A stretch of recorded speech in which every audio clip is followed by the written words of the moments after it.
The Idiot by Dostoevsky. Dramatised for radio in 4 episodes by Melissa Murray. With Paul Rees as Prince Mishkin, Alex Jennings as Ganya, Roger Allam as Rogozhin, Leah Williams as Nastasia, David Swift as General Yapanchin, Paula Jacobs as Mrs. Yapanchin, and Stephen Moore as General Ivolgin. Episode 1.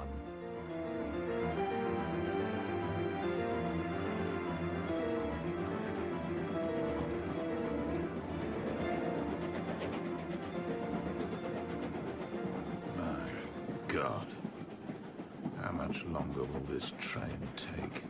We have fallen from our high estate. Only an hour ago we were indecently drunk. Now we are merely disgusting. You were disgusting. Yes, but I apologize for it, sincerely. Don't be cross with poor little Lebediev. We are in public, remember? He can get a little rough sometimes. Who are you talking to? That foreigner over there. Foreigner? It's the coat that gives him away. What the devil are you talking about? That's how I know he's a foreigner. It's thick enough, I grant you. But look at the kind of cloth. Italian. What use is an Italian coat? What use is that in a Russian winter? So, we must conclude that he is a foreigner. I don't care who he is, as long as he doesn't stare at me. Besides, what self-respecting Russian would ever, in any circumstance, wear a coat with a hood? Excuse me? Oh, he's talking to us. Listen for the accent now. I think it must be me you're speaking about, as I'm the only other person at this end of the carriage. My coat I bought in Switzerland. I've been away from Russia for years, and perhaps I forgot quite how cold it is here. Switzerland, eh? What were you doing in Switzerland? Long holiday, visiting family? You were a student? I went for reasons of health. You're a nosy devil. Don't answer him, Sir Vulture. No, I don't mind. Why should he mind a few civil questions? So you were ill? Very ill? Well, of course you were. You'd hardly have gone all that way for nothing. So what was the problem? I'm an epileptic. At least it's not contagious, eh? I had been very ill.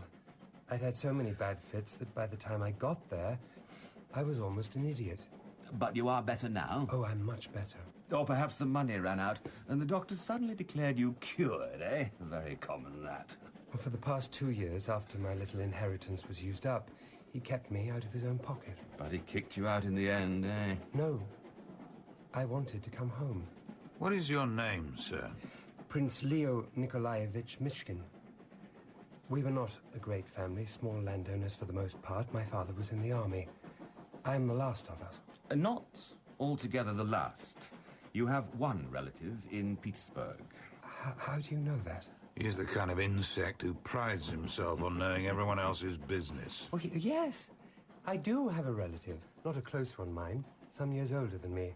She is married to a General Yapanchin. And has 3 very marriageable daughters. But you knew that, no doubt. How extraordinary that you know them. I am only a humble civil servant. But everyone knows of the Yapanchins. I know the fellow who works for the General. I've met him. What's his name? He's another vulture.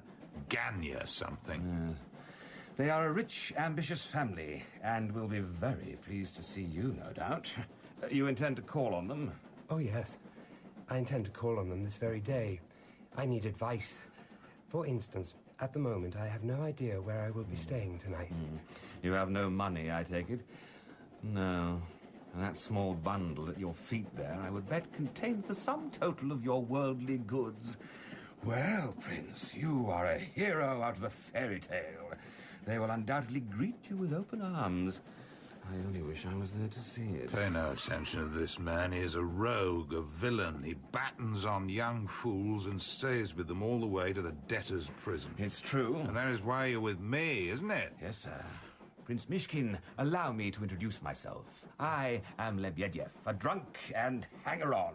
And this is my current patron, the inestimable Rogozhin. Surely you know who he is. Oh, I'm afraid I don't. Why should he have heard of me? The son of Semyon Rogozhin. Well, I'm a very ignorant man. Who died only last week and left his young heir here a very nice 2.5 million. And the joke is he didn't even know. He didn't know a thing until I found him in Pskov, lying fast asleep in bed with a fever. I was his celestial messenger. He will make me pay for being the bearer of such good news. I certainly will. The old devil, my father, had threatened to disinherit me, but in the end, I am the winner. I'm always the winner, Prince. Ask him how he got the fever. Ask him what he was doing in Pskov. Ask him about Nastasia Filipovna. I've told you not to mention her name! Imbecile! Sorry, Prince, I did not mean you, of course. Oh, no, of course not. I won't talk about her. Nastasia. Nastasia. Don't distress yourself. I'll tell you how I got sick, though. It all started when my father gave me a beating. A terrible, terrible beating, worse than ever. Oh, it was a work of art. So I ran from the house, took the first train in the station, and ended up in some flea pit hotel in Pskov, where this bloodsucker found me lying in dirty sheets in a fever of rage. And the reason he beat you? The reason he beat me is because I took 7,500 rubles he gave me to put in the bank. I took them and went to the jewelers.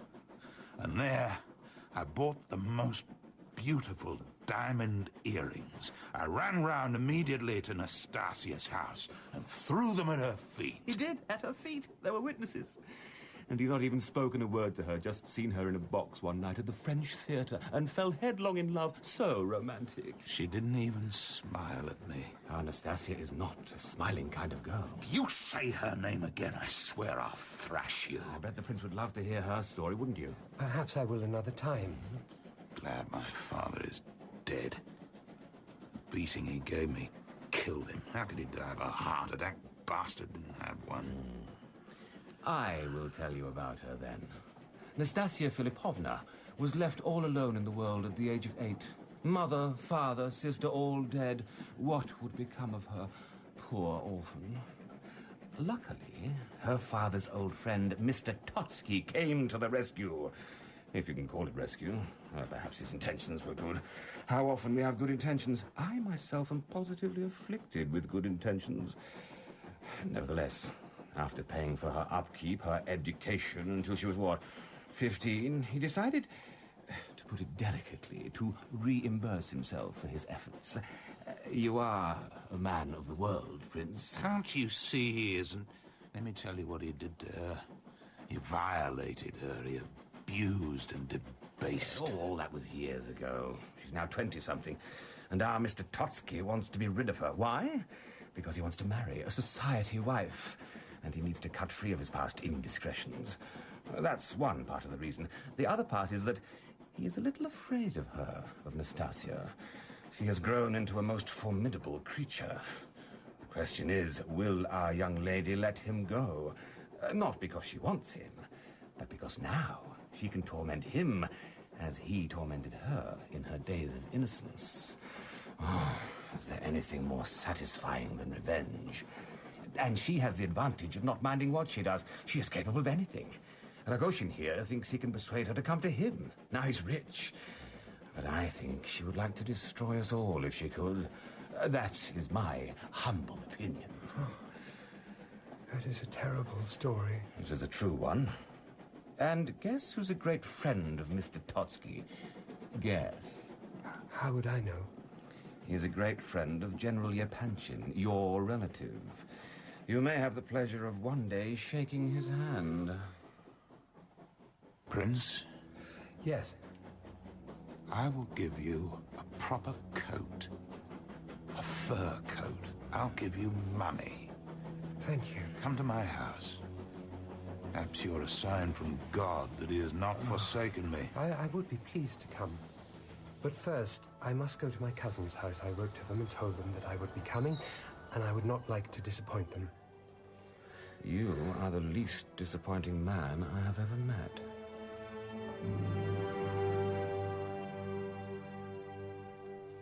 Prince Mishkin, I am the General's Secretary, Ganya Ivolgin. You have just come from Switzerland, I believe, and claim to be a relative of the General's wife. Might I inquire with all due delicacy the reason for your presence here? Oh, I hoped to make myself known to the General and his family. Charming thought. Unfortunately, the General is a very busy man and has little time to make new acquaintances. Very well. Where are you going? I'm leaving. In very good spirits, I assure you. Please send them all my regards. No, I didn't mean... Don't be so hasty. The General will see you in his study. But mind you do not detain him for too long. Sit down at the desk by the window. I have to have a word with Gagne here. Certainly. What does he want? Is he genuine?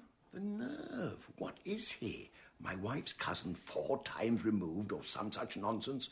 Men in my position are always being pestered. I'll get rid of him if you like. Is that your advice? What will my wife say? She knows he is here. Exactly how old are you, Prince? I'm 26. I took the liberty of bringing this little bundle with me. Apparently these are the Prince's worldly goods. Oh, this is all very unaccountable. I'm sorry to have caused you this embarrassment when you're on your pension. And you came here straight from the train station. You have no hotel room, nothing arranged? Were you hoping to stay here? No. I've been so long out of the world because of my illness that I have forgotten the correct way to behave. I should not have come here. Listen, Prince, I think you're a good man. A little, what's the word, Gagne? Presumptuous? Look, perhaps I might be able to help you. My wife would wish it. Yes. The note you sent me was very well written. I could find you a little work as a clerk, perhaps. Thank you. You would not object to such employment? No. The correct civil service script is very specific, General. I can write in any hand. It's a skill of mine. Copy that, if you please. In the correct style, and then we shall see. You may use my pen. What? This is extraordinary. It's an invitation card to a birthday party. Hardly that exciting. Hand it back. It's just the name on it. Nastasia Filipovna. I wonder if it is the same woman. Now he claims to know Nastasia. Do you know Nastasia Filipovna? Well, I know of her, I think. A young woman and an unfortunate... Oh, not so unfortunate. Gagne here is about to be accepted as a husband. Oh, that's good. Do you think so? How did you hear of her? I was told something of her story by a man I met on the train, a Mr. Ragoshin. A nice man, but in great emotional turmoil. Ragoshin, he's an animal. Oh, how marvellous. The woman I am thinking of proposing to is discussed on trains by the likes of Ragoshin. What, you have not asked her yet? I thought the matter was all settled. Mr. Dostoevsky believes the matter is all settled. We had hoped to announce it tonight at her birthday party. You know, of course, that my mother and my sister have sworn to leave the house the instant that Nastasia enters it. Oh, you will manage your women folk. They strike these attitudes, but when they consider, when they experience the very real advantages that will flow from this marriage, they will sing a different tune. Oh, yes. You're right, Prince. When they know her story, they will pity her. Pity her? I don't think a young and very beautiful lady with wonderful prospects needs anyone's pity. Many people have her interest at heart. Mr. Dostoevsky, more than anyone, wants her respectably settled. Leaving him free to offer his hand and considerable fortune to the General's eldest daughter. Would you marry your daughter to a man like Mr. Dostoevsky? You do have a way of saying things. No, to return to the subject at hand, all of Nastasia Filipovna's friends want to see her happy. She is very beautiful. Would you marry a woman with so many past and present admirers, Prince? Well, I'm too ill ever to contemplate marriage. Besides, I know nothing of women. I heard that story of Ragozhin and the earrings. He's a rich man now. Do you think he would marry her? I don't know. Why don't you ask him? Why don't they just auction her off and be done? He will probably take her off their hands without the nice fat settlement they've offered me. He might even pay for the privilege. Well, I am glad to see you two speaking so confidentially. It chimes in with a proposal I was about to make. Gagne, your mother takes in lodgers, does she not? Yes. Is there a room that the prince could take, do you think? Anything at all to oblige you, General Yapanchin. That's all nicely settled, then. Now, off you two trot. Oh, I will see you later at Nastasia's party, Ganya. Yeah. You won't let me down, will you? No. First, you might take the prince along to meet my wife. Good day, gentlemen. Thank you for your kindness to me. We all like to behave well sometimes.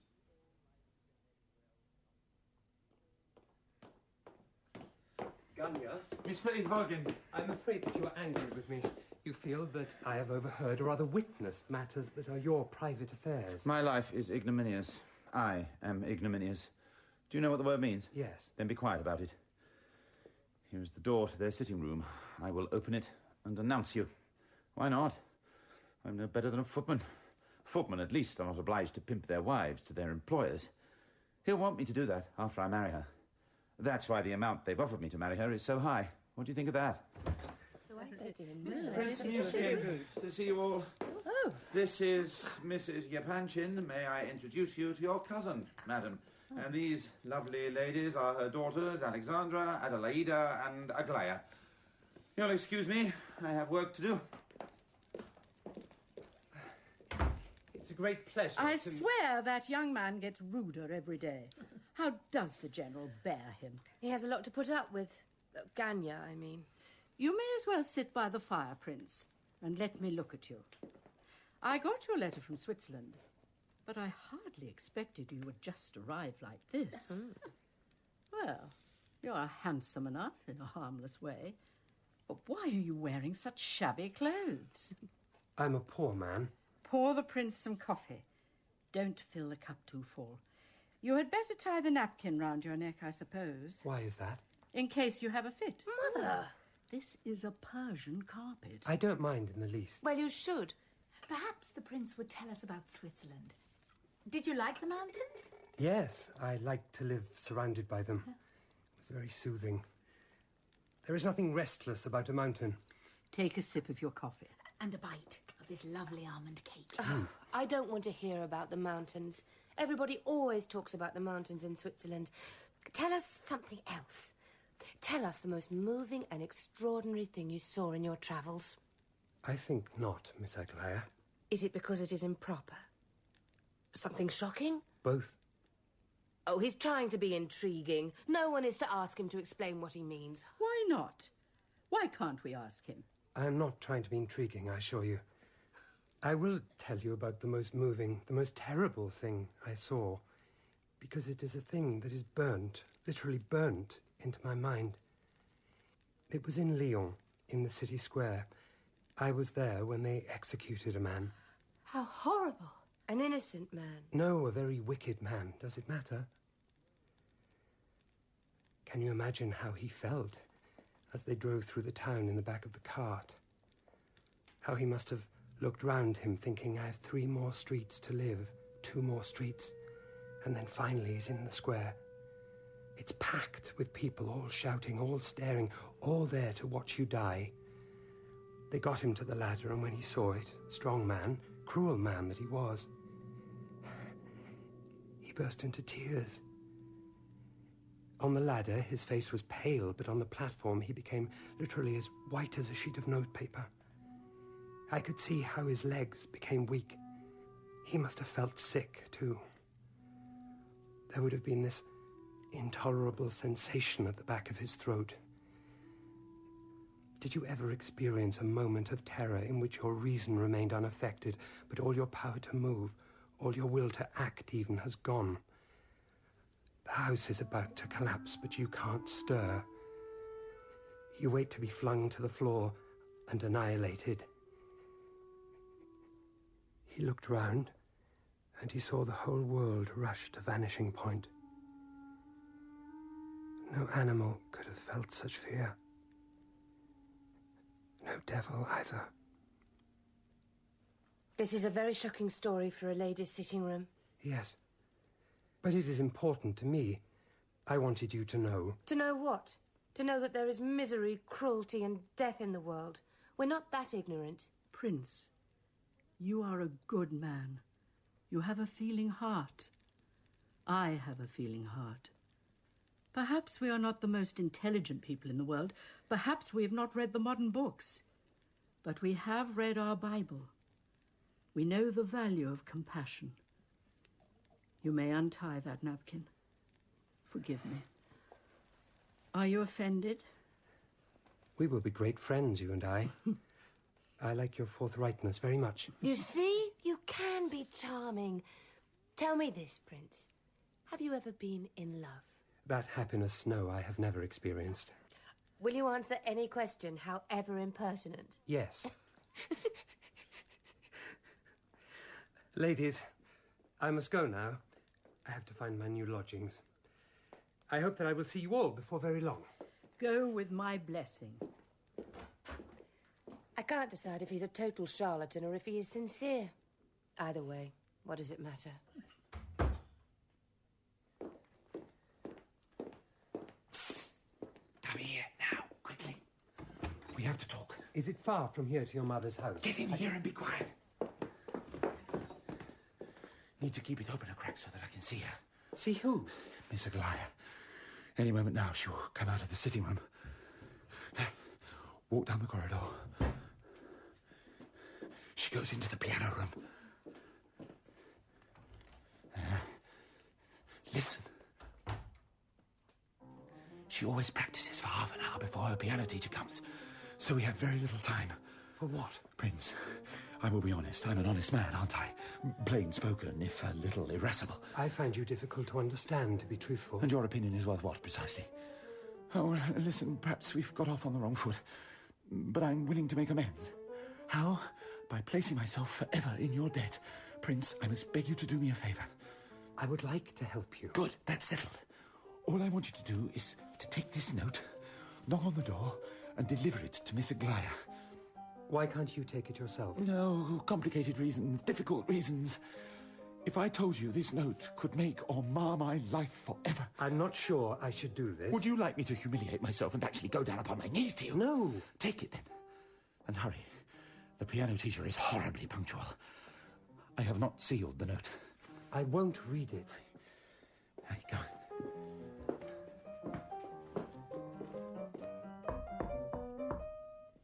Go in. Go in. Is that you, Herr Stempel? Please come in. Please. I knew it was not Herr Stempel. His knock is quite different, much crisper and more confident. Oh, please continue to play. You're fond of music? Fond of it? How can one be fond of music? It's too magnificent a thing to be fond of. It raises us up out of this world into... Oh, if it affects you that powerfully, I'd be afraid to continue. Who knows what raptures I might inflict on you? I don't mind if you make fun of me. I tell you that now in case you think back over this conversation and are ashamed. What do you want with me, Prince? I have a note for you here. From Ganya. From Mr. Evolgin? Your father's secretary. I'm not sure of his surname. Oh, read it to me. I don't think he would like that. Are you always this considerate? I think the matter is of some importance, Miss Aglaya. To Ganya, at least. He seemed very unhappy. Read it to me or simply tear it up. Those are the choices. Tonight, my fate is to be sealed. I am to propose to that woman. I am to pledge myself to that woman. I do not ask for your sympathy. What right would I have to do that? Speak up, dear Prince. Throw out your chest, fill up your lungs, and speak. I would not wish to lose a word of this for worlds. But if you were to utter one word, a single word, I would step back from this abyss. I would break it off in an instant. And this word would only be a sign of your compassion towards me. Nothing more than that, I understand. I ask for nothing more than that. I will accept my miserable fate, my poverty, for just one word from you. Do not be angry with a man who strives right to the very end to save himself from moral ruin. He signs his name, and that is all. Well, Prince, what are your thoughts? What is your advice? Shall I utter a word? A single word, and save this man from moral ruin? Do you have feelings for him? Feelings? I have feelings. Tell me, have you ever read anything so crude, so insulting in all your life? It's not a very well-written note. He has not done justice to himself, perhaps. He tells me all he wants is a word. But of course, if I were to say that word, it would commit me. He knows that. He will not let Nastasia and her money go unless he is sure of me. You know about her. I even know they've offered Ganya 100,000 rubles to marry her. Oh, it is shameless. It is shameless. And once, you know, I did like him. I did think he had qualities, but greed, it's consumed him. Hand him back the note. Tell him I read it and that I sent no reply. And as for you, keep well clear of him from this day on. I'm to lodge in his mother's house. Your father arranged it. Well, that's unfortunate. He will be your enemy now. Oh, yes. He will blame you for his failure with me, for his humiliation. I hate people. No, you don't hate people. You have a noble soul. You hate meanness and subterfuge. I see it in your eyes. You see an 18-year-old girl. That is all.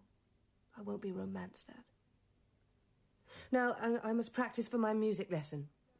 Please go. Miss Aglaya?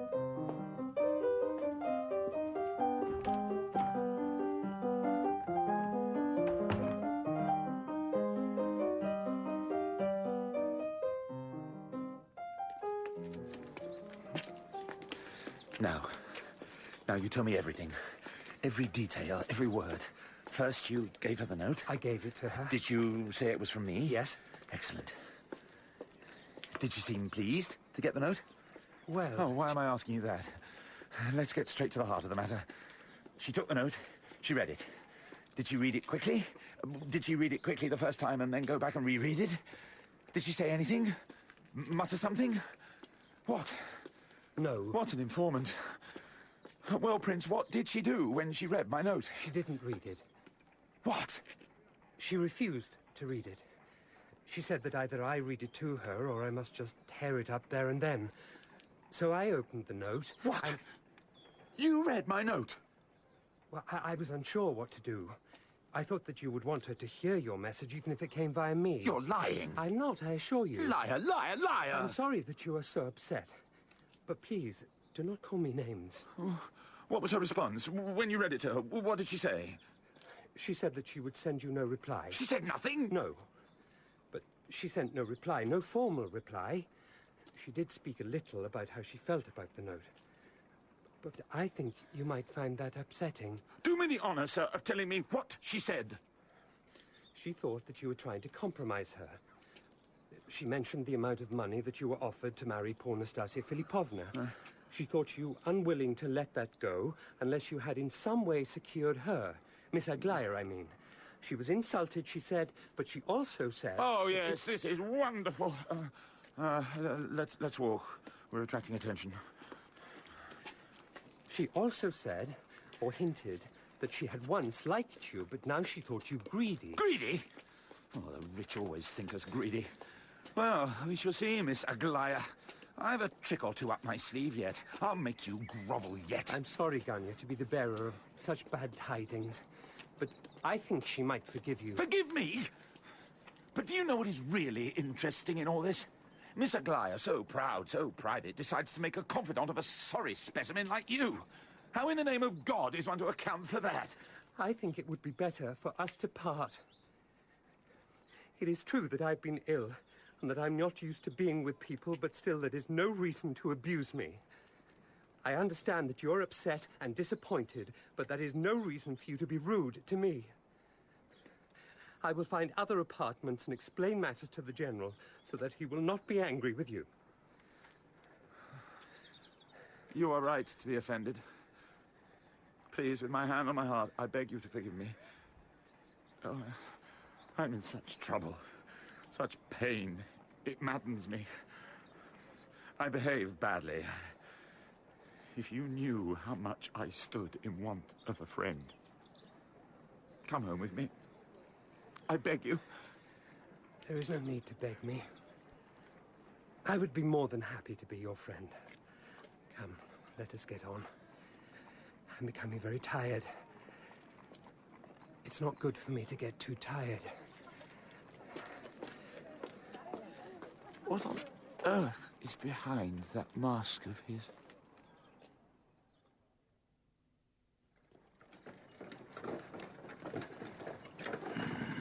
I could go first and spy out the lie of the land. Stay here.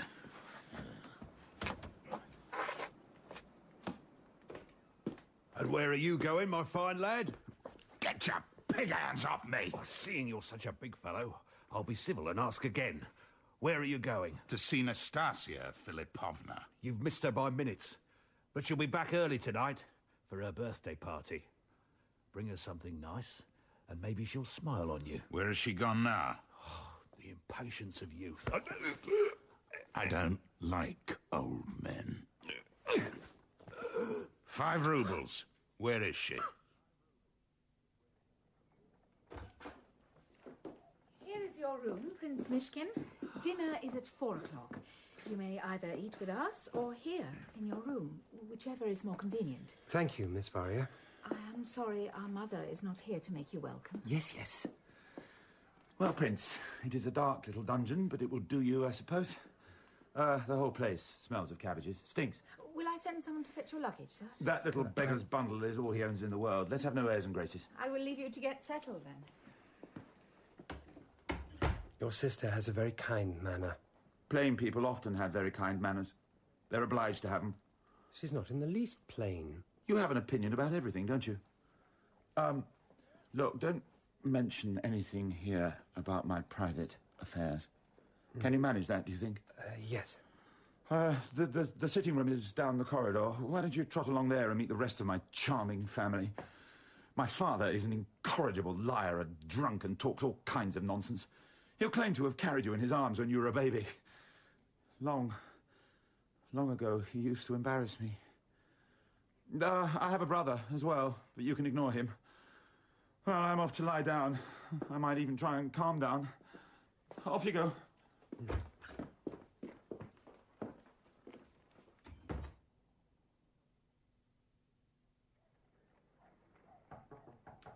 Good afternoon. I'm the new lodger. I hope I'm not disturbing you. Please continue reading. My name is Leo, by the way. Nikolai, but everybody calls me Kolya. I'm Ganya's brother, and Varya's. She's told me all about you. Shake hands? Oh, certainly. Prince, I have something to say. I'm listening. If anyone asks you to lend them money, on no account do so. Lend no money to anyone in this house. Do you hear me? Yes? Secondly, if anyone says anything ridiculous, unbelievable, don't laugh. Don't mock them. That's a commandment. I won't. I've been mocked too much myself to take pleasure in another's weakness. Well said. You may sit down. You've come here from Switzerland, I believe. Yes. When I travel, it'll be to the tropics. What's the point of going somewhere as cold as this place is? No offence. Oh, none taken. My God. My God, who would ever have believed it? His living image. Sir, you are... You must be Prince Mishkin. This is my father. General Ivolgin, retired. Unhappy. Your full name, sir? Leo Nikolaevich. The son of my dearest friend, my childhood companion, Nikolai Petrovich. My father's name was Nikolai Lvovich. Prince. I'm sorry. To think that I should see you here in my house.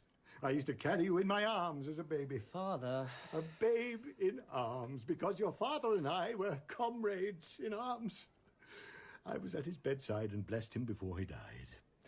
Your poor mother, your poor mother. Died 6 months later from a chill. A chill? Oh, is that what they told you? Is that what you believe? No, sir. She died of grief. She died of a broken heart. And it was greatly feared by all who knew us that I would follow them to the grave. Would you like some tea, Father? You've heard the story of the duel, of course. I don't think so. He doesn't want to hear it. I was passionately in love with your dear mother when she was betrothed to your father. It was very shocking. The prince, your father, came to my apartments before 7 in the morning. He spoke no word. What could words have said? I dressed, He took 2 pistols from his pockets. Within 5 minutes, one or both of us would be hurtled into eternity. We loaded, aimed the pistols at one another's hearts, and looked at one another. Suddenly, tears gushed from both our eyes. As one man, we flung our pistols to the floor and fell weeping on one another's necks. "She's yours," I shouted. "She's yours," he shouted. It was beautiful, beautiful. That is a most interesting story. Thank you, thank you. My daughter tells me that you have come to live in this house of ignominy, this house of shame. Wouldn't you like to take a rest, Father? How am I to rest? Tell me that, Prince. You know about the marriage? Of course you do. All Petersburg must know of it. A marriage between a woman of doubtful virtue and a young man with shining prospects. My son, Ganya. Well, sir, it shall not be. I will lie down across the threshold of my home, sir. I will lie down. Let Nastasia Philippovna enter then. If you don't stop this instant, I will fetch Varya. Let her step across my dead body. Let her trample... Or would you prefer it if I asked Ganya to come in? No! No! That is why I am unhappy, Prince. My children, my own children. Where is the respect? The reverence. A nest of vipers. Oh, Father, you can't speak so of me. He is my dear boy, Prince. Come here and kiss me, my beloved son. Come here and kiss me too, Prince, son of my dearest friend. Come, I insist. Oh. I am a feeling man. My heart is full. Tell me, Prince, might I trouble you for a small loan until the end of the week? I'll take it off the rent. The prince's rent is to be paid directly to me. There will be no point whatsoever in asking him to give you any money. I absolutely forbid him to give you any money. Is that understood? Yes. Prince Mishkin, will you do us the honour of dining with us? Oh, you are very kind. You're all very kind.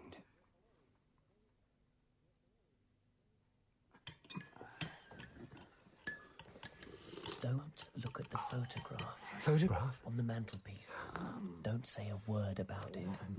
Oh, the soup is cold again. Oh, what do I care? It is very nice soup. I see, Prince, that you were staring at that photograph. No, I wasn't. It doesn't matter. That is a photograph sent round to this house today by my brother Ganya's intended bride.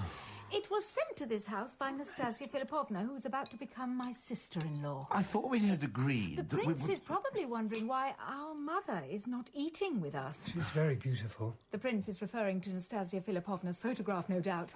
My mother is only an ordinary, decent woman and not beautiful. Why not indulge ourselves in another disgraceful scene? My mother sends you her apologies, Prince, for her absence. She is lying on her bed, weeping with grief and shame. There's no need to apologise. I'm sorry to hear that she is unhappy. Perhaps if she were to meet Nastasia Philippovna, she might feel a little better. She might pity her. Keep out of my affairs. I've warned you. Children, if an old man, an old broken-down and wounded officer might interpose a word, might offer a little soothing counsel... How much has he had? Don't talk about Father in that way. Schoolboy. You were supposed to get someone to fix that I bell. have had other things on my mind. I will go. If you will give me a moment, I, myself, will go. No, I am nearest to the door. Please, let me. Oh, thank you, Prince.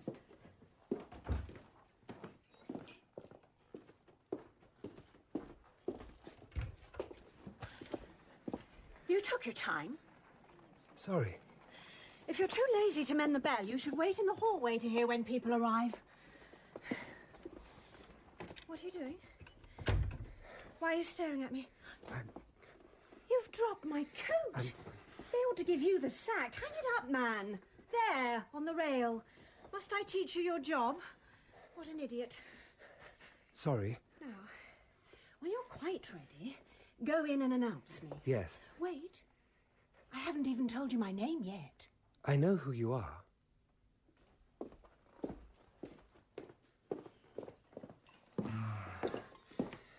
Nastasia Philippovna's here. What?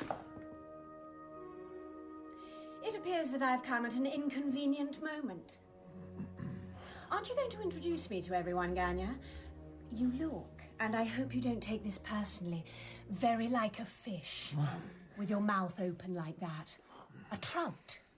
Take a sip of water, Ganya. You'll feel better in a moment. I must manage for myself, it seems. Make my own introductions. You are his sister, Miss Varia? Tell me this. Where are the lodgers? I expected to see a sea of lodgers. We only take in a very few. Nastasia Filipovna. He is speaking at last. Well? Allow me to introduce Prince Mishkin, one of our lodgers. That is the footman. No, I am not the footman, but it is easy to understand how you made the mistake. I'm not in the least offended. Have we met? No. Then how did you know who I was? Oh, my portrait is on the mantelpiece. How sweet! How romantic. Tell me, Prince, do you think the photograph does justice to my radiant beauty? No. Do you think it conveys the absolute excess of my exquisite charms? No. No? There's a look in your eyes. A terrible look. And who is this old fellow with the dyed moustache? Who is he, Ganya? My father. And I am Collier, Ganya's brother. Madam, you see before you an old, broken-down, but brave Russian soldier. Oh. In the defense of my country, I have suffered. I have been wounded. Have you? In the defense of my country, I have been bayoneted. I have been stabbed with sabres. I have been shot at. Oh, for the love of God, sit down. Shot at? There are 3 bullets in my chest, lodged so close to my heart that the surgeon refused to even attempt their removal. They must rattle terribly when you cough. Father. I like you, General. You are what you are. I would like to see you again. You must come and visit me. I mean that. You would be amazed at how lonely I feel sometimes. You and I could amuse each other. You do look remarkably like a footman, Prince. I feel harried to death. Is there somewhere I can sit down, do you think? Oh, off you go, Prince. Time to do your duty again.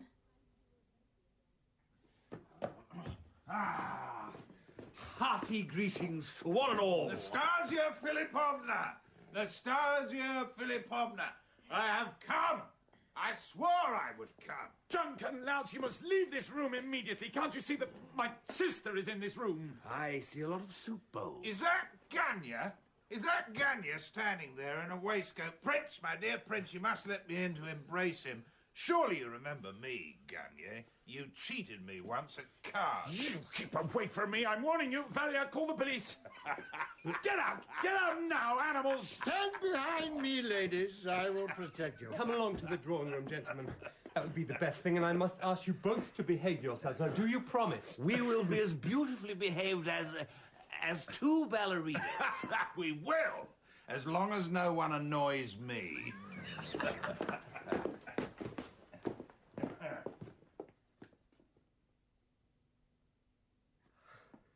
Nastasia Filipovna.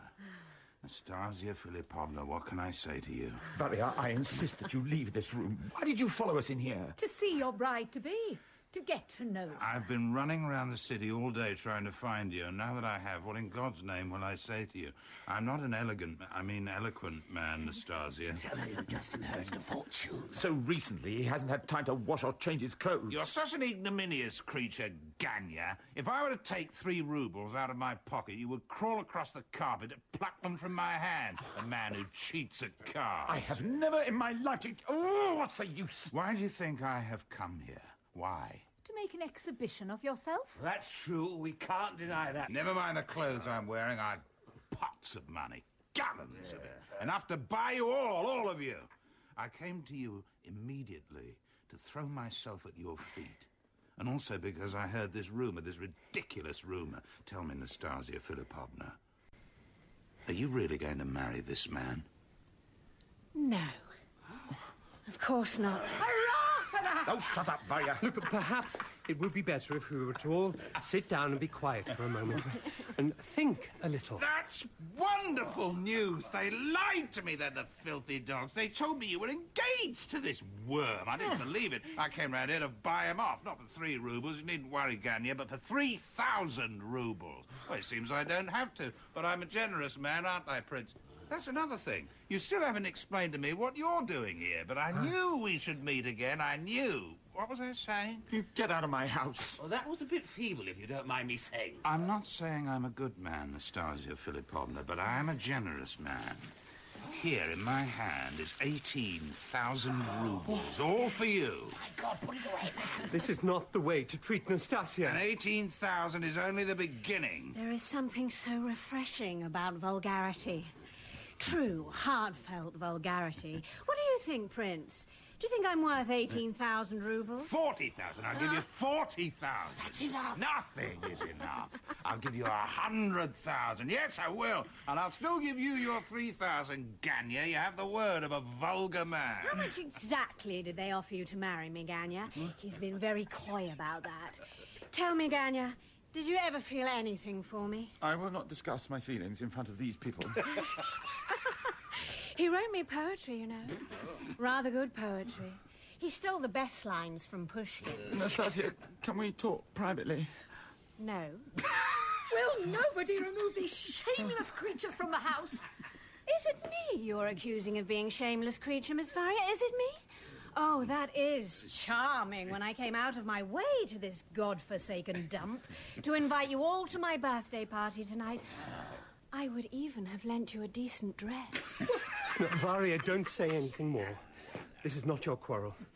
My dear friends, think how ashamed you will be when you remember all of this later. That's the advantage of vodka. I remember nothing. Who asked you for your opinion, you pathetic pauper? You leave the prince alone. You leave that poor little sheep alone. Bring your money, Ragozhin. Bring it.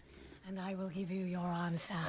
Nastasia Philippovna, I will speak to you, if I may. This behavior of yours, what does it mean? You are not the kind of person you pretended to be today. You are neither cruel nor shallow. You are causing pain and confusion. You must not do that. Especially someone who has suffered as you have suffered. I know I sound naive, but... No. You are right, Prince. I am not the kind of person you've seen me be today. Forgive me? Will you forgive me? Oh, yes. It is easy to forgive you. I am leaving. Yes, I am going. You're all still invited tonight, everyone. Especially you, Prince. Here is my card. Please come. Thank you. You've lost her, Ganya. Yes, you have. And I will win her.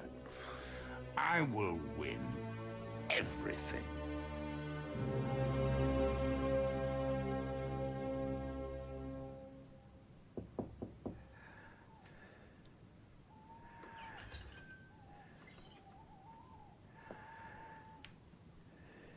Are you awake, Prince? Am I disturbing you? I've been walking up and down the streets for the last 2 hours, wanting to apologize to you and knowing that I would hate you if I did. So I've not come to apologize, but to explain. You all right? A little tired. Today was disgraceful. No, you stay on the bed. Can I sit down? Listen, I've decided once and for all that I will marry her. I will marry Nastasia Philippovna for her money. And do you know what that makes me? I'm not sure. It makes me a man of principle. Yes. Because I have not lied to her or to the world. I'm not spouting a load of progressive liberal nonsense about redeeming fallen women. I will not pretend anything. I am a mercenary animal, but I'm not a hypocrite. Besides... Go on. Once, you know, I did feel for her. Did love her, I think. Oh, you are smiling. You are thinking of the note I gave Miss Aglaya. Well, Prince, it is possible to love 2 women at once. I know nothing of love, of that kind of love. I don't judge you, Ganya. You don't like me? There have been times today when I have not liked you. But now, when you're being simple and sincere, I find I do like you. There is one thing I would like to ask you. Do you think Nastasia will accept your proposal of marriage? It seemed to me... No, that scene with Rogojin was just nonsense. To annoy and provoke me. You're very confident. She liked you. Our Nastasia was impressed with you. Tell me, Prince, did your heart flutter a little for her? No. You're blushing. Well, we are all only human. We are all usurers at heart. I will take her, take the money, and you shall see what I will make of myself. My ambitions are worthy, even if I am not. If I had married Aglaya, it would have given me social position, but money will do the trick. What do you say to that? Perhaps it will end happily. When I have money, I will become a moral man.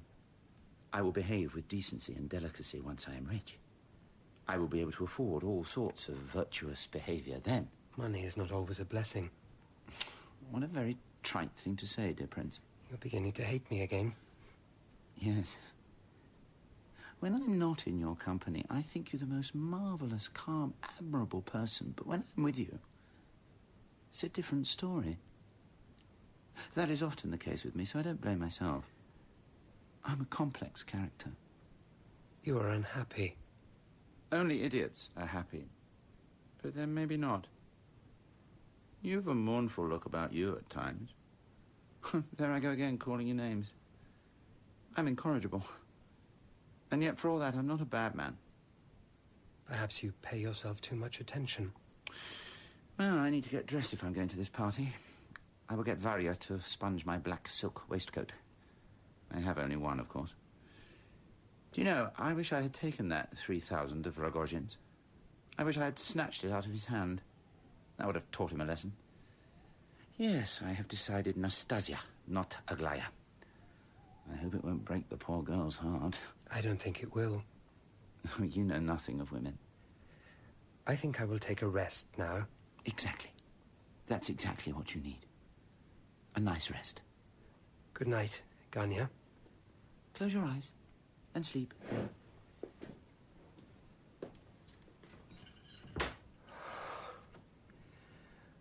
No, it's impossible.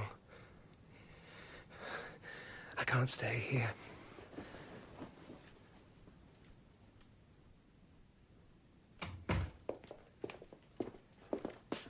What are you doing, Collier? Varya told me to sit here and make sure no other madmen entered the house. You've taken over my role as footman. She is quite a nice person, Varya. A little mean and spiteful sometimes, but the situation is worse for her. You understand?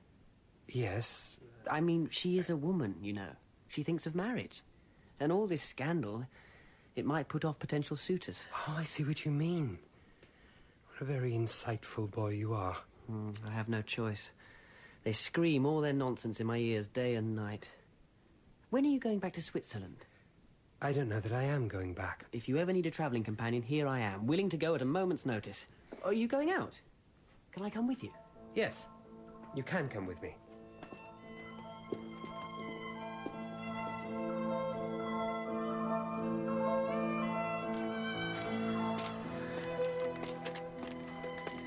I'm getting tired, all this walking. Are we going anywhere special? Aren't we just going out for a drink? Do you go out drinking, Collier? At your age? No. But I have to go out with my father to make sure he gets home. And I'll make sure you get home. Don't worry about that. I'm not going out drinking. I'm going to Nastasia Filipovna's birthday party. What is so special about her? What? I mean, she is beautiful, but why does that matter? She has made Ganya 10 times worse than he ever was. He came to see me earlier in my room. I wasn't sure why. Then at the end, I understood. He wanted to be sure that I wouldn't come to the party tonight. When people plan to behave badly, they don't want witnesses. He's going to ask her to marry him, isn't he? Everything's uncertain at the moment. You don't look dressed for a party. They probably won't let you in. I wish you would come home with me. Do you play chess? Badly. Thank you for coming with me. I felt a little unsteady in myself.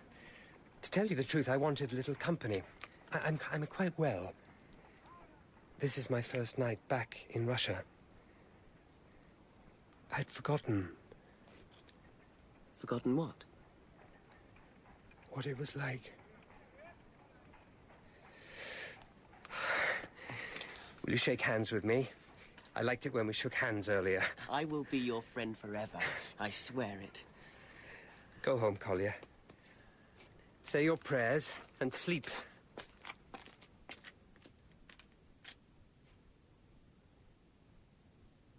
What name, sir? I'm probably not on the guest list. What name, sir? My name is Prince Leo Nikolaevich Mishkin. Here is Prince Leo Nikolaevich Mishkin.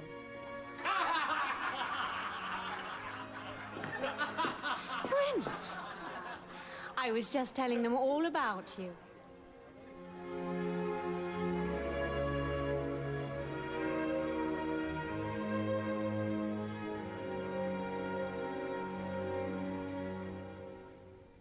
That was episode 1 of The Idiot by Dostoevsky, dramatized for radio by Melissa Murray.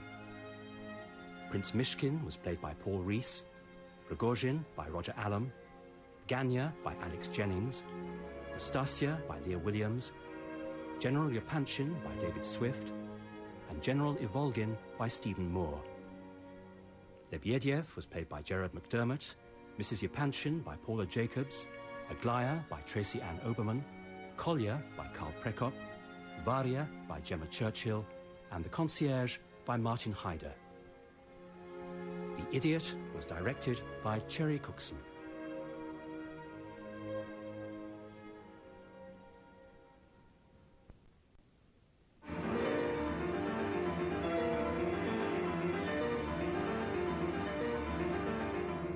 The Idiot by Dostoevsky, dramatized for radio in 4 episodes by Melissa Murray, with Paul Rees as Prince Mishkin, Alex Jennings as Ganya, Roger Allam as Rogozhin, Leah Williams as Nastasia, David Swift as General Yapanchin, Paula Jacobs as Mrs. Yapanchin, and Stephen Moore as General Ivolgin. Episode 2. You came! You actually came to my birthday party, Prince. How charming! How surprising. Now, who do you want to meet? We have important people, obscure people, men and women, young and old. I came here to see you, Nastasia, to talk with you, if that's not impersonal. Over there is our guest of honor, Mr. Totsky. Mr. Totsky rescued me as a child when I was only 8. You've heard the story? My parents died very suddenly, but luckily, an old friend of my father's, Mr. Totsky, heard that I was orphaned. Being a kind, disinterested gentleman, he rushed to my side to protect me. He has been protecting me ever since. Debaucher! And here comes General Yapanchin to prevent a social scene. I'm very surprised to see you here, Prince. He arrived at our house only this morning, you know. A long-lost cousin of my wife's. She found him very engaging. How is your wife, General Yapanchin? My wife? Very well. Do you see, Prince, the pearl necklace I'm wearing? How much do you think it is worth? Oh, I'm afraid I've very little knowledge of jewellery. Oh, it was given me this very morning. Guess who gave it to me? Oh, this is quite unnecessary. I will have no secrets from the prince, none. Well, it is worth 5,000 rubles. Oh. That's what the jeweler offered me. He's coming to collect it in the morning. You're selling it? The prince wishes to meet my benefactor, Mr. Totsky. Excuse us, General. They think so meanly, so cheaply of me. A pearl necklace. They have set up their neat little arrangements. You know that the General plans to marry off one of his daughters to that devil Totsky.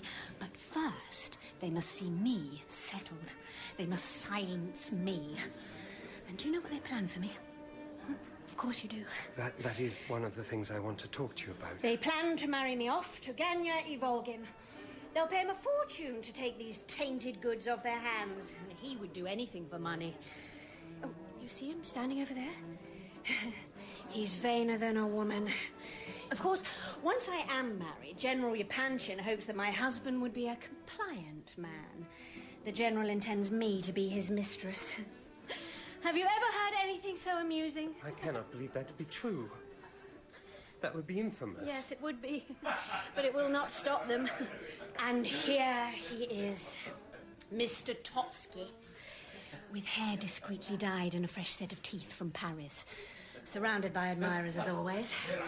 Come on, Prince. Quietly. Shh. Now let us surprise him. Believe me, gentlemen, I speak as an homme du monde, a man of the world. Subtlety above all else, a certain delicacy. They are butterflies, easily crushed, charming, effervescent creatures, requiring, the best of them, a certain hothouse luxury to encourage that special bloom of beauty. To keep butterflies, Prince, it is necessary to have a large bottle of chloroform and a nice, sharp pin to pierce them with. Then, once they are dead, by all means, put them in a glass case for other men to admire. Mr. Totsky, Prince Mishkin. Will you shake his hand, Prince? Oh, no. He has a flabby handshake. I'm afraid I didn't catch your name, my dear sir. Oh, I am Prince Leo Nikolaevich Mishkin. Ah, the mysterious Swiss gentleman. Yes, I have heard of you. I'm Russian, not Swiss. But you were in Switzerland, no? I was abroad there for reasons of ill health and returned here to my native land only today. He knows exactly who you are. It's just one of his affectations. I heard you were something of an invalid. No, don't worry, I won't have a fit. I haven't had a fit in a good 2 years. A fit? I'm an epileptic. How remarkable. It's better than having false teeth. Prince, as you know, Mr. Totsky and General Yapanchin, come over here, General, are both extremely anxious for me to get married, freeing Mr. Totsky here to make a mutually beneficial matrimonial connection. Connexion matrimoniale with one of the General's daughters. That is the plan. And all I have to do is agree to it. Well, Prince, what shall I do? I will do whatever you say. You're asking me? I'm asking you if I should marry Mr. Ivolgin. Ganya. This is not a matter... Yes or no? No. No, you should not. An announcement. Ganya Ivolgin, I have to tell you, on the Prince's recommendation, I've decided not to marry you. I will never marry you. Let that be the end of the matter once and for all. Nastasia Filipovna. Are you going to say something, Ganya? First, let me thank you, Nastasia Filipovna, for the extraordinary delicacy you have shown towards me in giving me your answer here, before all these people. I'm even more grateful to the Prince, who has done me the honour of involving himself so thoroughly in my private affairs. From this day forward, I will lead a new life. General, take back your pearls and give them to your wife. Oh. Mr. Totsky, I announce to you and to the whole world that I am my own mistress. I'm 25 years old and in the teeth of you all, especially in your teeth, Mr. Totsky. I declare myself to be an independent woman. Oh, yes, here it comes, the finishing touch. It's him. Who? Rogozhin. He's a madman. He thinks if he offers her enough money, she will go with him. He promised her he will get 100,000 rubles by tonight. Perhaps he has it and has come to claim her. Come in! Madam and assembled personages, I am proud to announce that my good friend here, Mr. Parfeon Rogozhin, pursuant to his word given to this delectable lady this afternoon, has visited every moneylender in the city and has raised on proof of his imminent inheritance the staggering sum of 100,000 rubles cash. Here it is. He has come to claim his reward. Don't be shy, Mr. Rogozhin. Don't be shy. Nothing is embarrassing about money. Show it to us. I will keep all my promises to you, Nastasia. Wrapped up in newspaper. What a nice touch. Nastasia, you must not allow yourself to be maddened. You must not. I beg you. You beg me to what? To refuse his money? Why? There is more nobility in being Rogojin's slut than in being Ganya's wife. Oh, thank you again. She's right. She knows what my love is worth. I've brought the proof of it. I'm not a learned man. I'm not an educated man. If I had been, I might have wooed her in other ways. Why are you looking so mournful, Prince? Why shouldn't I become Rogojin's slut? Answer me. Answer me. What decent man in all the world would marry me now? The Prince would, if he's your idea of a decent man. Would you? Would you marry me? Yes? You would marry Rogojin's slut. I wish you wouldn't use that word. You are mine. My heart, my love, my slut. You are not Rogojin's slut. You have been misused, terribly misused. You have suffered unspeakably, and you are in torment. I see that. I see how much you disgust yourself and blame yourself, but I tell you, you are pure. No, you are innocent. You have committed no crime. And you have been reading too many novels. No, I will go with Rogojin. It is my duty to go with him. My queen, I will give you gold to eat. Your duty? How is it your duty to throw yourself away like this? No, I do not mean to insult you, Mr. Rogojin. I know, but be careful. I'm not always answerable for my temper. Indeed he isn't. Shut up! Oh, this is a madhouse. You should marry some milk and water maiden, Prince. One of this good general's lovely daughters. That's the kind of woman you need. Miss Aglaya, let me recommend her. I will thank you, sir, if you wish to stay in my employ, not to mention the names of my daughters in this kind of company. Oh, bravo, General. Not this kind of company. Oh, I meant, madam... I think the prince is going to cry. Don't cry. None of this is your responsibility. Let me tell you something. I dreamt of you long ago when I was young. My benefactor here, Mr. Totsky, used to visit me in the country retreat he'd prepared for me. He would stay a month, 2 months, to dishonor, insult, excite, and deprave me to his heart's content. But all the while, I dreamt there would be someone in the world who would come to me one day and say, "None of this matters.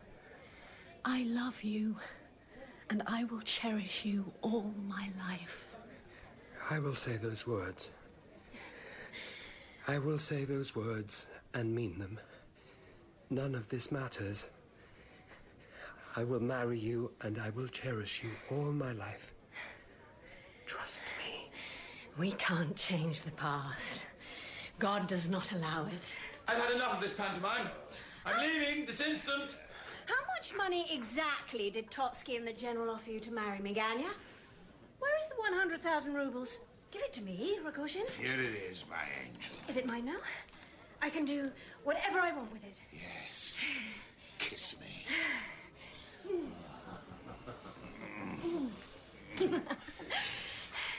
I want to give it to Ganya.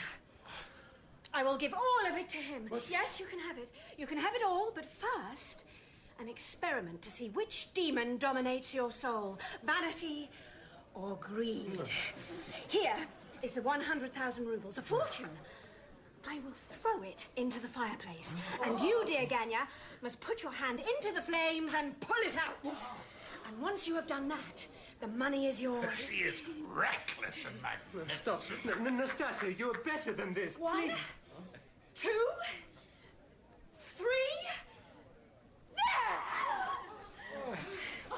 100,000 rubles, Ganya. If anyone but Ganya stretches his hand to the money, I'll brain him, and that includes you, Prince. For God's sake, grab it, man, grab it. Oh, the lovely money. You conceited fool. Go on, I'll make you take it.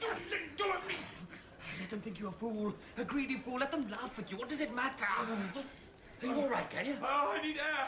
He is turning away. He is actually turning his back on the money and walking out of the room. Well, there we have it, ladies and gentlemen. His vanity is greater than his greed. Oh, he's fainted. Now that is funny. Someone pull the damn money out of the fire and tuck it into his pocket. He can have it. He has earned it. I'm off. I'm leaving with my handsome, ugly, generous devil. Are you ready, Rogojin? Come. Where are you going, Prince? Prince!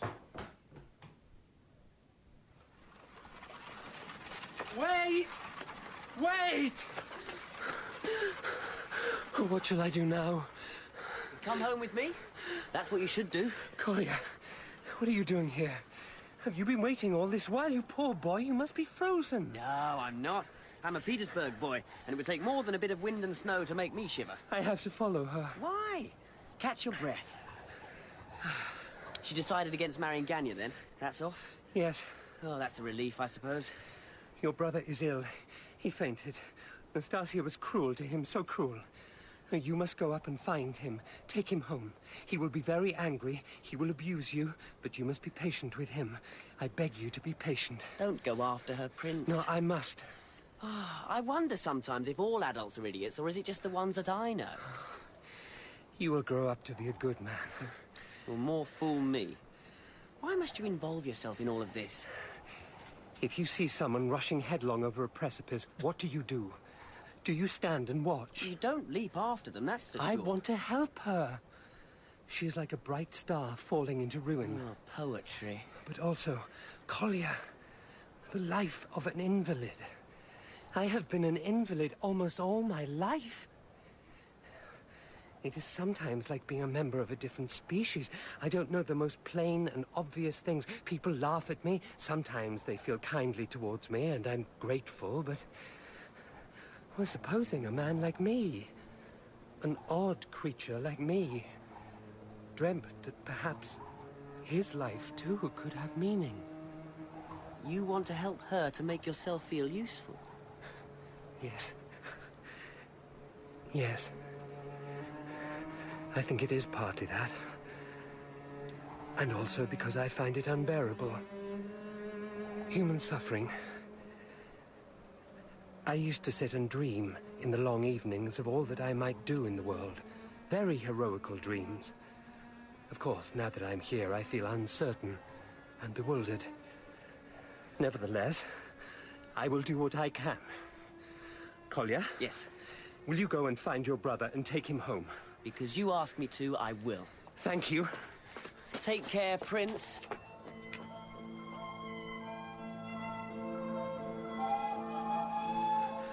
That's it. Last one leaving tonight. Won't be another Moscow train till morning. You'd best go home. You look done in. Thank you. You are sure? Helped her aboard myself.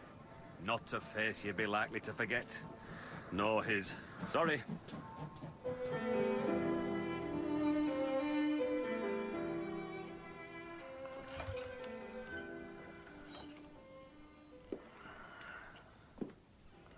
Prince. Wake up. Wake up, damn you. What? What is this place? You're in your room, in our apartment. You're a lodger here, remember? You've fallen asleep on the bed with your clothes on. I do that sometimes when I'm drunk. Are you drunk? No. We're more alike than you think. Did you see the way I fainted tonight? Like one of your fits, wasn't it? No. Not really. Ganya, I must sleep. Not before you answer my questions. Did you find her? No. But you know where she's gone. Moscow. I've been walking around for hours trying to think what I should do. I'm sure of one thing. I'm not asking you for advice. You needn't hope that. Here. Take it. If you can't see it, you can smell it. Burnt newspaper. It's the bundle of money she left me. I want you to take it to her. I want you to hand it to her with these words. Madam, I have been sent by Mr. Ivrogin. There's no point in giving me a message. I won't remember it. Just give it to her then, without a word. And make sure that Rogozin sees you do it. Will you do that? I'll give her the money. Are you really going after her? Yes. Prince. I must sleep. I must get into the bed. Oh, you really are all in, aren't you? Steady on. Sit on the bed. Get undressed from there. Would you like me to wait with you until you're asleep? No. I meant that kindly. Though I myself hate people seeing me asleep. Thank you, Ganya. Good night.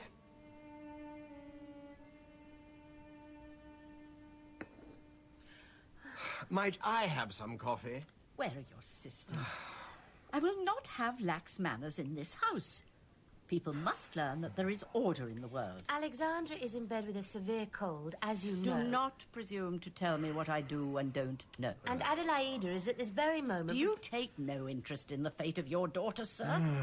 He thinks he can give me a pearl necklace and I will forgive him. For what reason do I require forgiveness? Coffee, please. For introducing that impostor into my house. I have already had the honor to inform you that Ganya Ivolgin has been dismissed from his post in my household. Oh, poor Ganya. Why do you say that? Because someone should feel sorry for him, and no one does. I was not talking of him. I was talking of that pauper you pushed into my drawing room. The one who claimed to be my long-lost cousin. A well-known trick. My dear, there can be no doubt that the prince is your cousin. You say that, of course, to provoke me. My dear, there is no... And to wound me. Would a cousin of mine run off in pursuit of some trollop all the way to Moscow? Not a word or a sign from him for weeks. Aglaya, will you leave the room, please? Do you think that everyone doesn't know? All our daughters knew that you intended one of them to marry this Mr. Totsky. This Nastasia woman was his mistress. And now the prince has run harum-scarum halfway round the world in pursuit of her. Pour your father some coffee. Oh, yes, Mother. Why has he gone after her? Why? Don't you care that this scandal reflects so badly on our family? We may have to leave the country. Oh, that, my dear, will not be necessary. Any connection between Totsky and one of the girls is now clearly impossible, and for myself, I am barely civil to the man. He's being dropped by everyone. As for the prince, I will say this. I believe his motives are noble. He views Nastasia Filipovna as, in some way, a victim. He fancies himself her savior. She will destroy him. She will destroy him for the pleasure of it. Can't you help him, Father? I am trying to help him in a practical way. I won't have any more to do with Miss Nastasia. That matter he must manage for himself, no. But I have been in contact with his lawyers. They had no idea he was back in the country.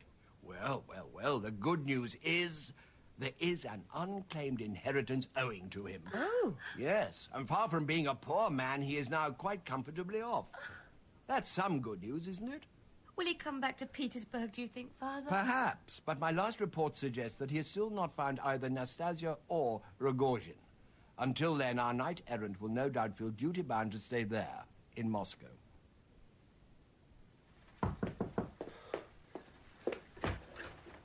Oh, come in, Miss Lebediev. Come in and sit down. What lovely manners you have. And what a lovely jacket. Does that colour suit you, do you think? I heard you had come into a little money. Now, look at me. Don't be shy, look at me. What do you see? That you have been beaten. You have a black eye. He thrashed me. Me thrashed by him. Rogozhin? Of course, Rogozhin. Do you think I would allow any other man to mark my face with his fists? I'm sorry that you've been hurt. I think it would be good for you to separate yourself from him. But at the moment, I'm concerned to hear news of Nastasia. I've been trying for weeks to find her. Do you think I have come here to betray my friend simply because he has beaten me up? I did not ask you to betray your friend. All I wish to know is the whereabouts of Nastasia Filipovna. You accuse me of being like Judas. I accuse you of nothing. But if I am he, does that make Rogozhin a kind of Christ? What do you think, Prince? I think this is not a fit subject for jests. Why do you want to find her? Do you know where she is? Now, please, help me if you can. I'll tell you this for nothing. She doesn't love him, but that doesn't stop her. There have been disgraceful scenes, nights of such sin, orgies of vice. What can a man like you offer her after that? A respectable marriage? I don't wish to discuss that with you. Well, he has offered to do the same. Marry her. I told him he was a fool. And then out flew his fists. Yes. She was getting fed up with him anyway. So I helped the lady make her escape. Hired the carriage with my own money. Took her to stay at my sister-in-law's in the country. She has taken to reading the Apocalypse. Nastasia, not my sister-in-law. Not, I venture to suggest, a good sign. What do you think, Prince? I will go there immediately. But not before you give me some money, eh? A reward for information received. Yes. How much do you want? Want everything. Need 125 rubles. I say that to impress you with how exact I am. You count out the money while I write down the address. Don't look at me so, Prince. I am impervious. Someday you will say something or look something that will make me ashamed of myself. But today is not that day.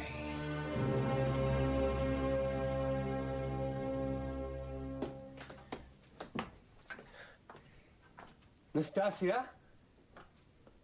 It is Prince Mishkin here. May I come in? I had almost forgotten you. Yes, come in.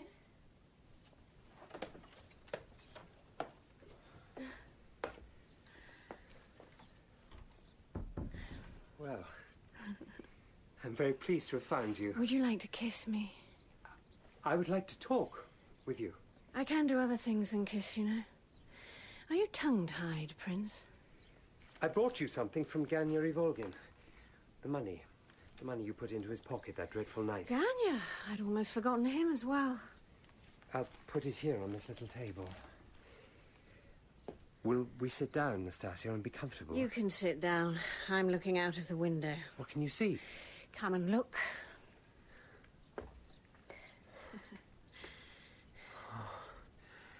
It's Rogozhin. I thought perhaps I might be free of you all. But what would I do if I was not trapped and harried on all sides? I am not a hunter, Nastasia. I am your friend. You know I would never harm you. I would never hurt you. I've come here to help you find peace. If he sets foot in the garden, I will do something. Throw myself out of the window. Cut my veins open like a Roman. Do you want to wave to him? He's very jealous of you. Would you have married me? I would have married you, and I still will. If you would do me that honor. Is it because you love me? Yes, I love you. Is it because you pity me? Who could not pity you? Nastasia, listen. I've come into a little money, enough to take you abroad for a while so that you can rest and get strong. You're not well, Nastasia. That is the difference between us. You would marry me out of pity, while I would marry him out of sheer spite, out of malice, to destroy him. To destroy yourself. That is a matter of course. Oh, get out of this room, Prince. I feel a great rage coming on me, a great resentment. I know very well how to torment you. You think you're above all this filthy passion, don't you? Come here. You're right. I will go for now. I will leave you time to think, but I am your friend, Nastasia. Always. No matter what happens. No matter what happens. Oh, there's a real incentive to excel myself. Get out! Are you the best that God can send to save me?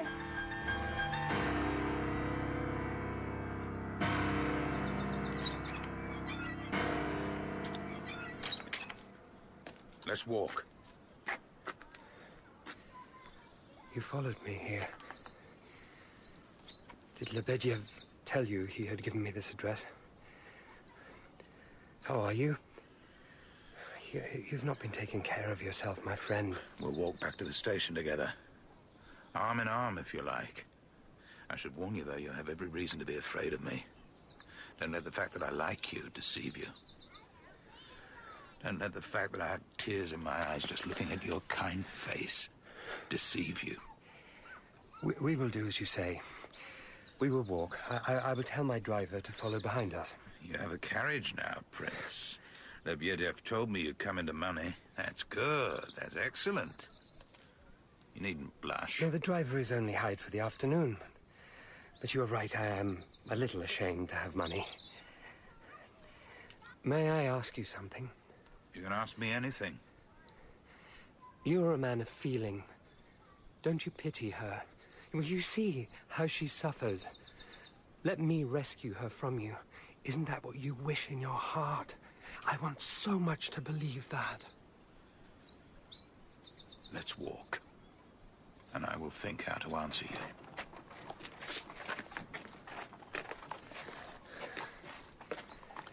Do you wish sometimes that we could be like those children playing innocently in that garden? Playing innocently?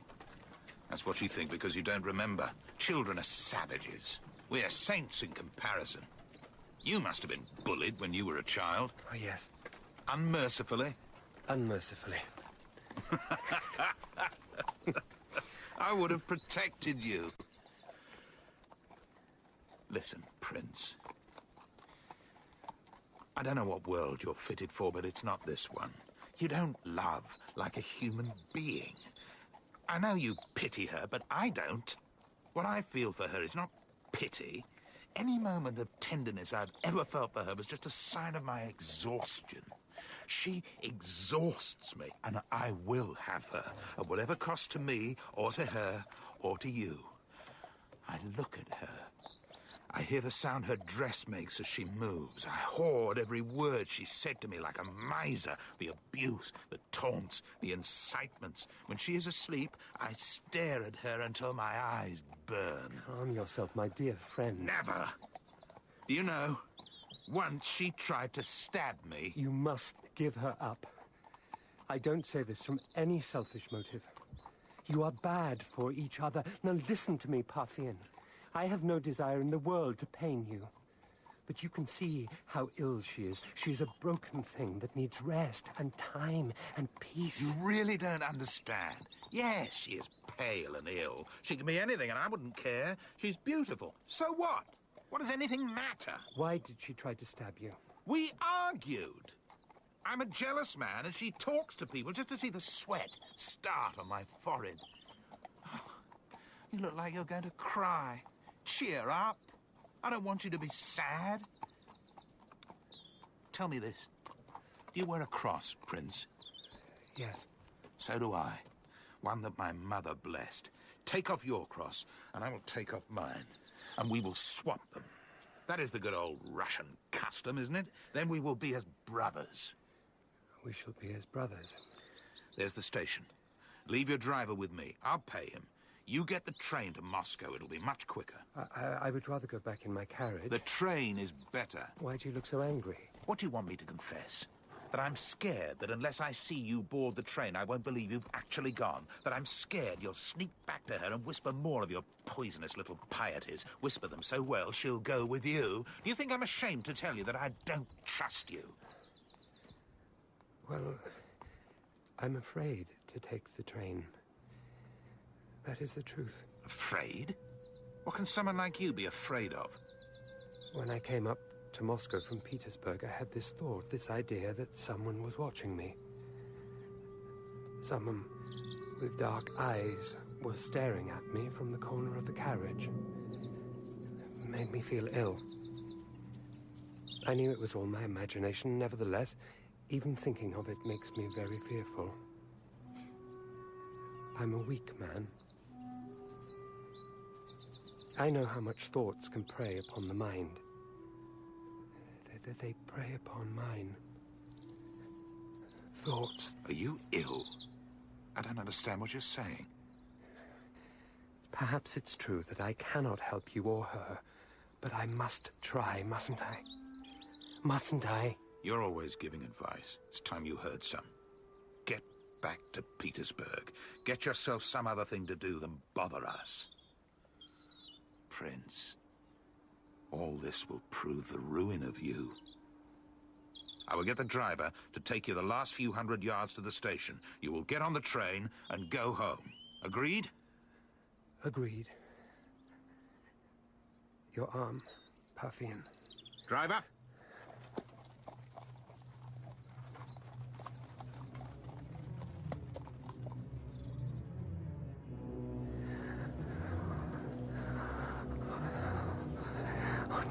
Not those thoughts. Not those thoughts, no. Is he drunk? No, I'm not drunk. Ill? You ill, sir? I must get to Petersburg. This is Moscow, sir, not Petersburg. Moscow train station. You're in Moscow train station in the ticket office. What are we to do? He wants to go to Petersburg. This man's a friend of mine. Friend of yours? He's my friend, I tell you. I was with him only an hour ago. Prince, it's me. Prince? This gentleman is under our protection. I'm telling you now, you're not getting your hands on this poor gentleman, nor on his wallet neither. Another time I make you swallow those words and your teeth with them. As it is, get me 2 tickets to Petersburg, first class, and here is 50 rubles for your trouble.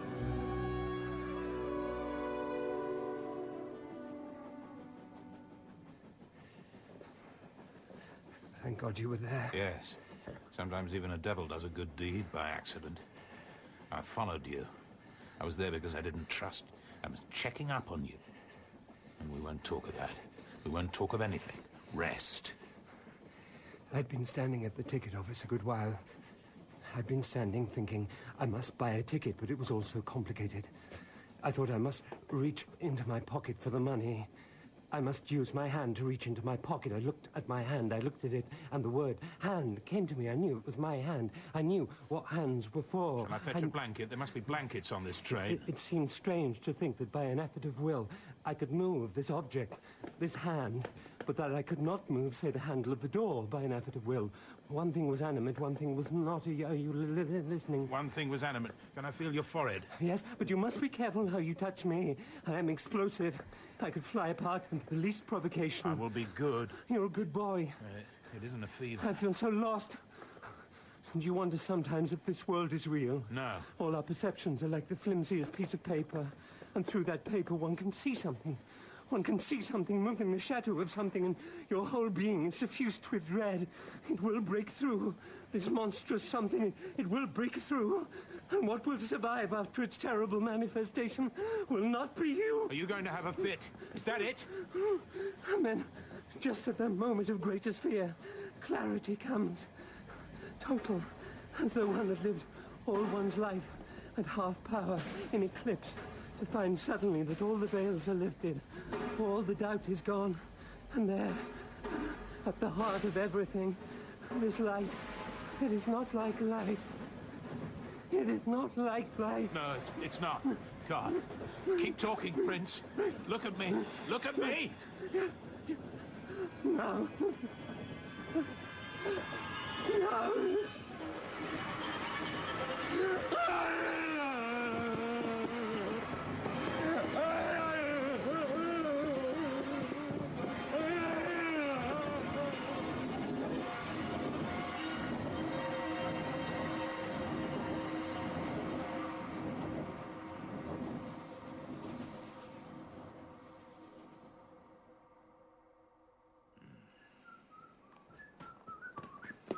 Boy? I have no money. Leave me be. Don't be afraid. Don't be afraid. My name is Ragozhin. You've heard of me? You've heard of me.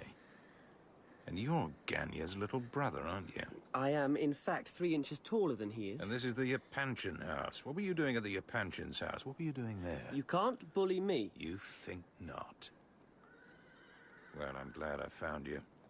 I was going to call on them, but I'm not really the kind of man who can call on decent, respectable people, am I? You have news of the prince? Well, for that, I forgive you everything. Tell me how he is. Is he going to come back and stay in our house? He's back in Petersburg. I brought him back. I don't know what to say to you. What I should tell you, you being only a boy. I know all about Nastasia Filipovna. I know you're another one of her admirers. You, Ganya, the prince. Quite a triumvirate. Be very careful of how you speak of her to me. Where is the prince? You haven't harmed him, have you? He has been ill these last 2 days. I have made arrangements for him. He's being looked after. I came here. I was going to tell them what happened, but I think the prince may not want people to know he has had a fit. Not his society friends. Now that I've run into you, you can make that decision. Or Ganya can. You're a smart boy, worming your way in with the people who threw your brother out of his job. It's not like that. I'm not going to explain to you. The Yapanchins are nice people, the mother especially. But what would someone like you know about that? Nothing. I will take you to see the prince. Come. I'm not going anywhere with you. You can tell me where he is and I'll make my own way there.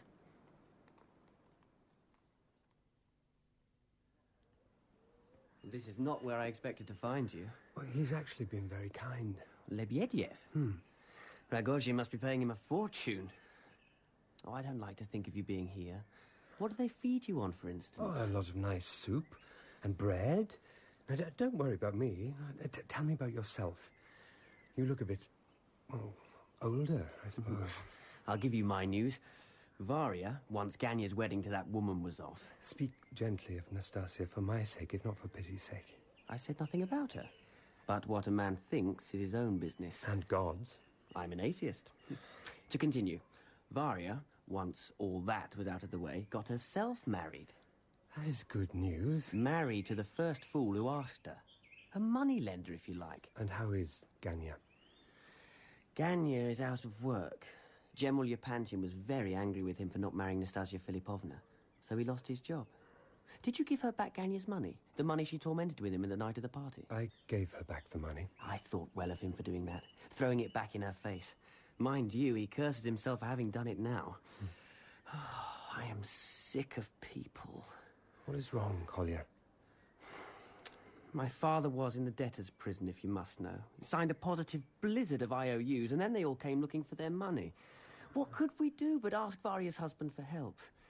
He was not pleased to be asked for money, not at all. He made us wait and wait. Important to teach the drunken wretch a lesson. Oh, those were his exact words. Your poor father. I didn't desert him while he was inside. You needn't think that. No, of course I don't think that. They got quite friendly with me in there. Used to let me sleep over as long as I brought my own blanket. But he is out now? He's out. If there are any difficulties in the future, come to me. Anyway, that's all my news. What have you been doing with yourself aside from chasing after her and making yourself ill? Nothing. I've done nothing except, as you said, I have made myself ill. Is there nothing I can do for you, Collier?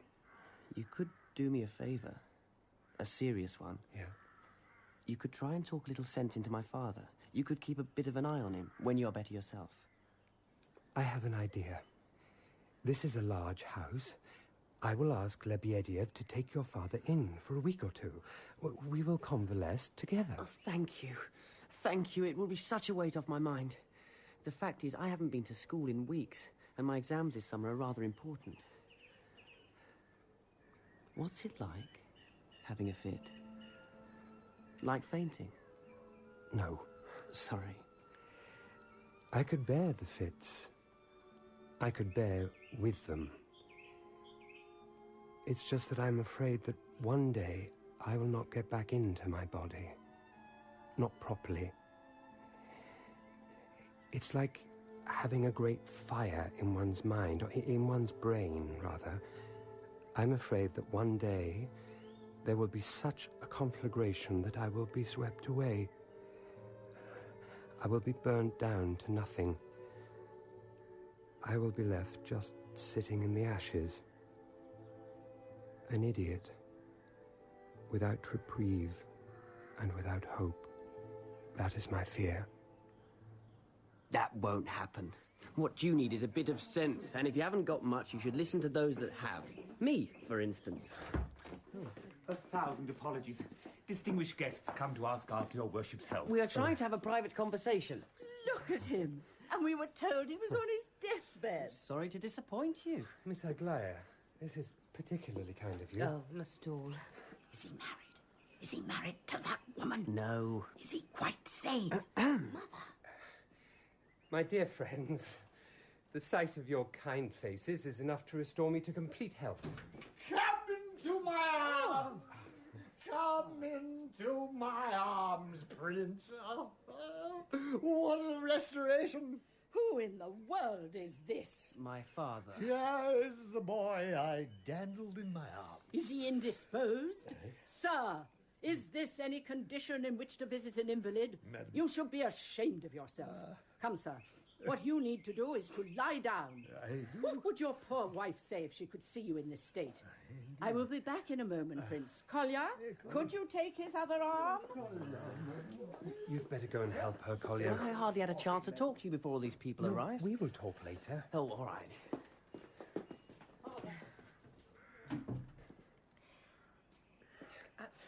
I don't know what to say to you. You always have such an earnest look, and today you look sad as well. I'm sure to say something frivolous. It would be nice if you did.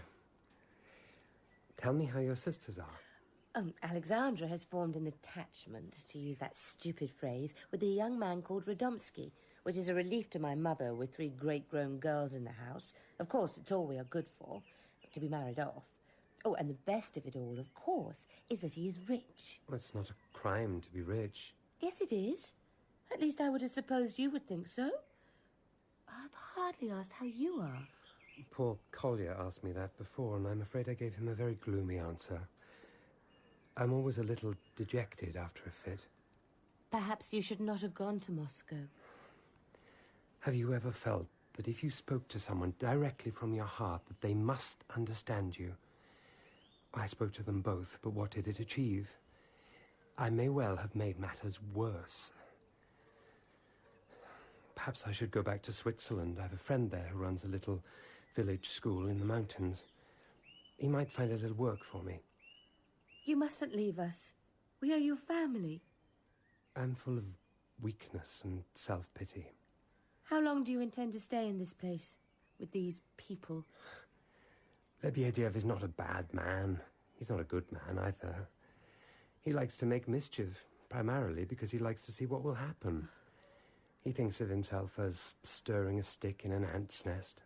I've spoken to him about that. Each one of us is a person, unique and precious.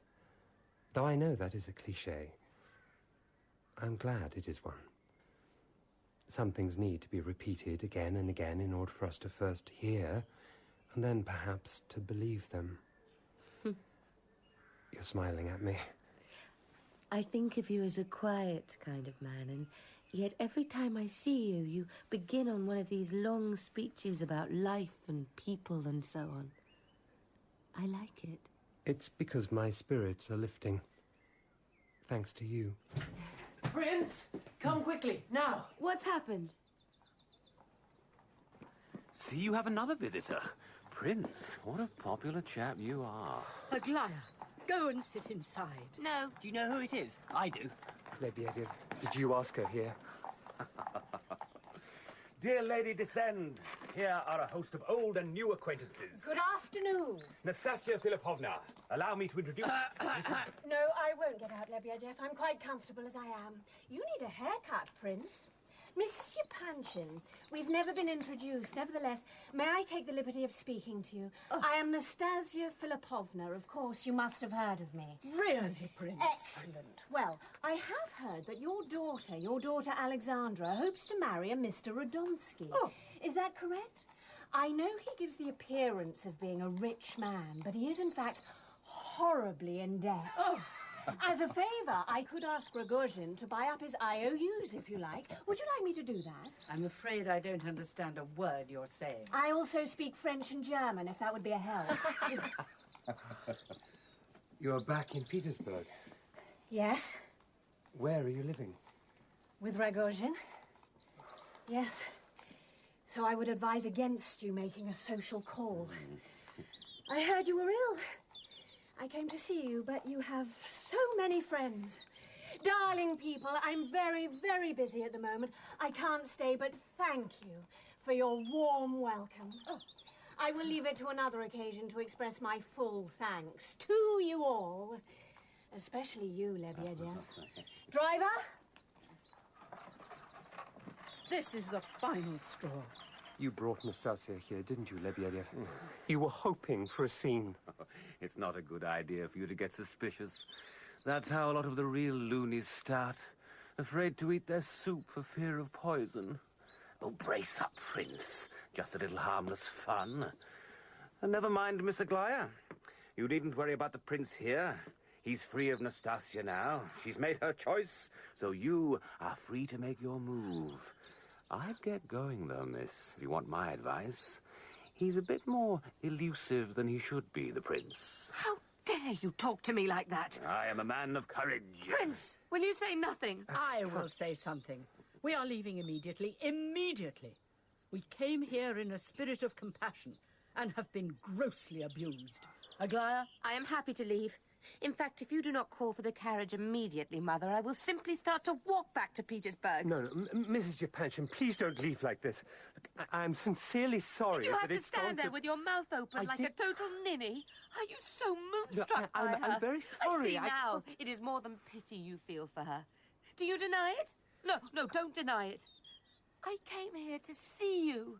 I defended you to everyone. Now, if I were a man, I think I would hit you. Please get out of our way, if you please. You're very quiet, Prince. Have a cigarette. It will clear your head. You feeling ill again? No.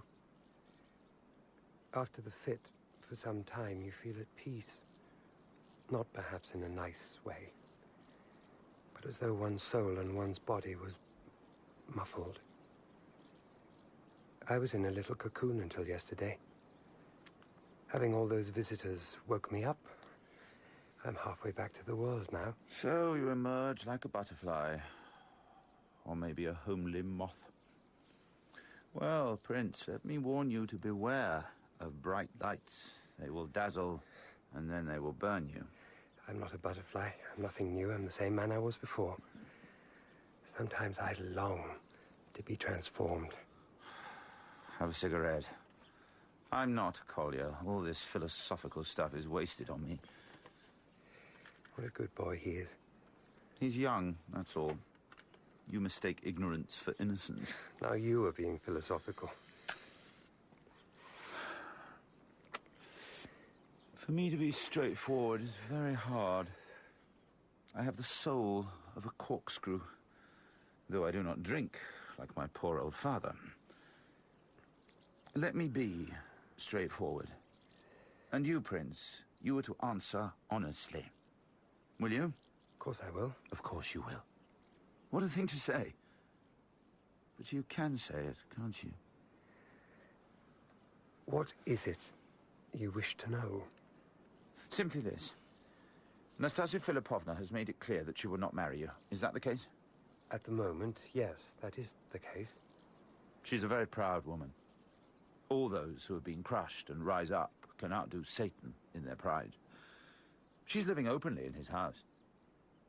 You should be more careful, Prince. Collier tells me that you have exchanged crosses with that animal.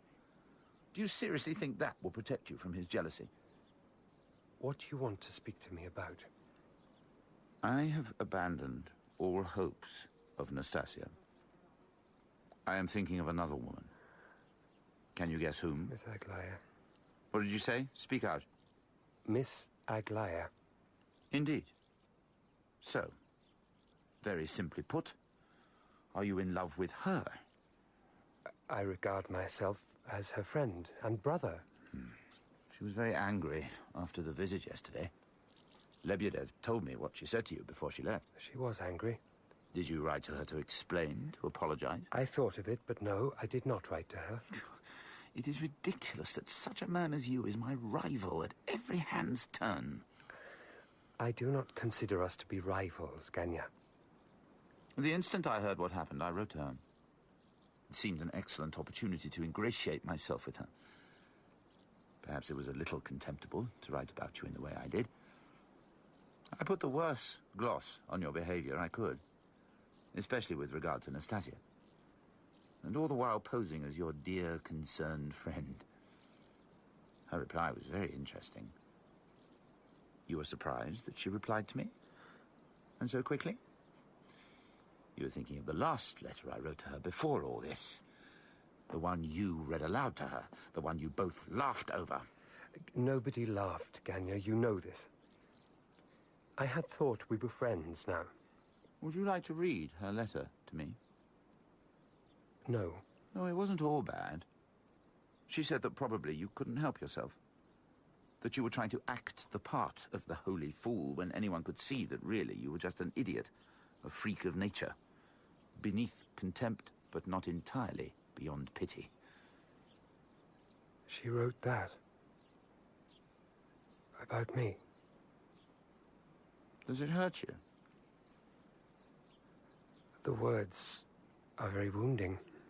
Oh, well, she's just a foolish, self-indulgent, vain little girl with her nose out of joint because of Nastasia Philippovna.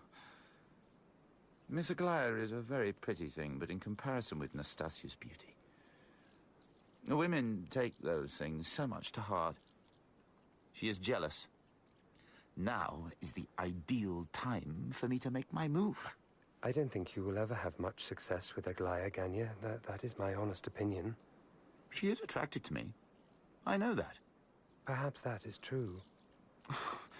Look, all I'm asking for is a clear field with this one, eh, Prince?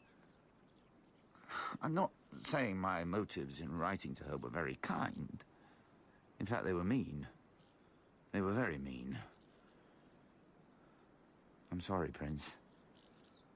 I seem to spend most of our conversations apologizing to you. Why is that? I've told you already that we are not rivals. I know what you think. You think she is interested in you, and all these disdainful words are only a smokescreen. But it's just pity she feels for you. Pity for a broken-down wreck of a man that no woman could love. Really love. She's not exactly sure what she feels about me at the moment. Is that the truth? I would not like you to be hurt, to be disappointed. You do not have the temperament to deal well with disappointment. Which is a pity, as I have so much to contend with. You are not being honest with me. I have told you everything. But you are hiding something, aren't you? I know that Aglaya, Miss Aglaya, has written to you. She has, hasn't she? She did write to me. Is that why you came to see me? To find out what was in her letter? I have no right to ask you what was in it. No right, and yet I demand that you tell me. Or I beg you. Whichever works. It was very short. Just a note, really. Asking me to meet her on the green bench in front of the bandstand at the Pavlov's Gardens. 8 o'clock in the morning on Friday. She asked you for an assignation? An assignation? No. I am her friend. Nothing more. Oh, don't be a simpleton, and don't expect me to be a simpleton. So will you go? Will you go, clutching a fistful of flowers and a tear-stained poem? I will go. Tell me if you love her, Prince. Tell me. I am a sick man, a broken-down wreck. Answer me. It is hard to answer. I find it hard to believe.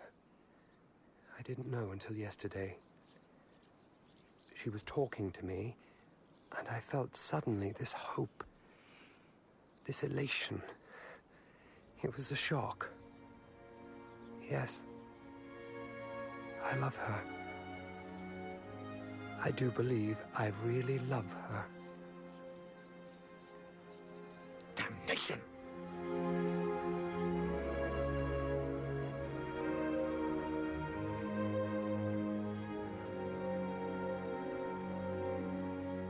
That was episode 2 of The Idiot by Dostoevsky, dramatized for radio by Melissa Murray. Prince Mishkin was played by Paul Rees, Rogozhin by Roger Allam, Ganya by Alex Jennings, Nastasia by Leah Williams, General Yapanchin by David Swift, and General Ivolgin by Stephen Moore. Lebediev was played by Gerald McDermott, Mrs. Yapanchin by Paula Jacobs, Aglaya by Tracy Ann Oberman, Kolya by Karl Prekop, Alexandra by Gemma Churchill, and Totsky by Martin Hyder. The Idiot was directed by Cherry Cookson.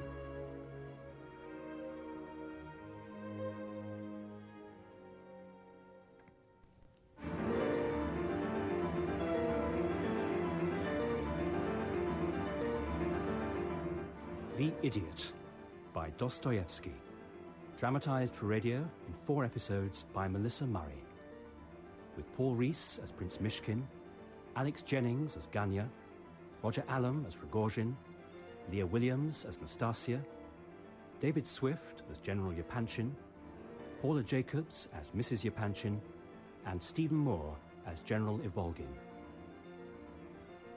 Episode 3.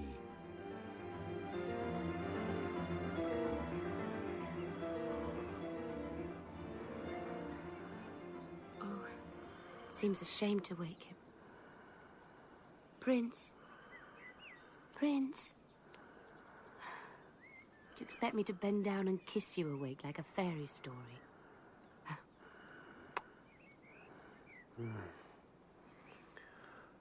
It's you. Yes, it's me. I was to meet you here, wasn't I? Then I fell asleep. How rude. That I asked you to meet me? No, not that. I'm teasing you. Oh, I had such bad dreams, such complicated, cruel dreams. Who are you dreaming of? Just now? That made you start, didn't it?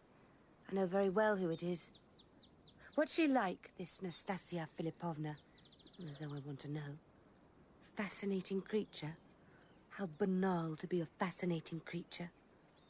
I'm not fascinating. You're supposed to contradict me. Don't be angry, Aglaya. Don't be... Look, I don't mean the word jealous, but I can't think of the right one. You think I'm jealous of her? No. Look, I'm sorry. Please, we mustn't quarrel. Why not? Actually, I am jealous of her, but not for the reasons you imagine. Well, of course not. And what reasons are those? Well, I don't know what to say. Enough! It's time we talk seriously. You may be surprised that I have chosen to confide in you. I'm honoured. I remember the first morning we met. You'd just come all the way from Switzerland that very morning. How long had you been there? 4 years. I came back full of confidence, sure that I would stay well. I've wanted to say this a long time. You are ill, physically ill, and perhaps sometimes mentally unhappy. I don't say this to pain you. Thank you. I know nothing of what it must be like to be an epileptic. Despite it, or because of it, God knows, you are the most honest and most truthful man I have ever met. I have the highest respect for you, for your integrity. Well? All I can say is that your opinion of me is more important. You're so kind. I feel very often unfit for life. That I don't understand the simplest things, that I'm always on the outside of everything. I have decided that I must run away from home. I must leave home, and that I have chosen you to help me. Run away from home? I've been wanting to go for a long time, since I was 14. I've been shut up in that house all my life. I've been nowhere, seen nothing. Do you think I'm good for nothing but marrying? That's all there is? No, I refuse. I will go to Europe, to Paris. I will study, and then I will become a teacher. I don't want to be a general's daughter, a wife to someone. Is it so arrogant of me to want to be of use in the world? No. You will help me. You will be my guide. I've thought about it. You talked once about going back to Switzerland to teach children. We could teach them together. Oh, Aglaya, listen to me. If you refuse to help me, I will marry Ganya. Or perhaps I will do as Miss Nastasia has done. Be a loose woman, have lovers. There's an option. And you like her. I know how she lives. I'm not as innocent as they think me. If you know her story, then you must pity her. Must I? I don't know that I do. It's not an easy matter to talk of, but when she was a child, an orphan, the man who should have protected her betrayed her. I don't want to talk about her. I want to talk about me. About us. Will you help me escape?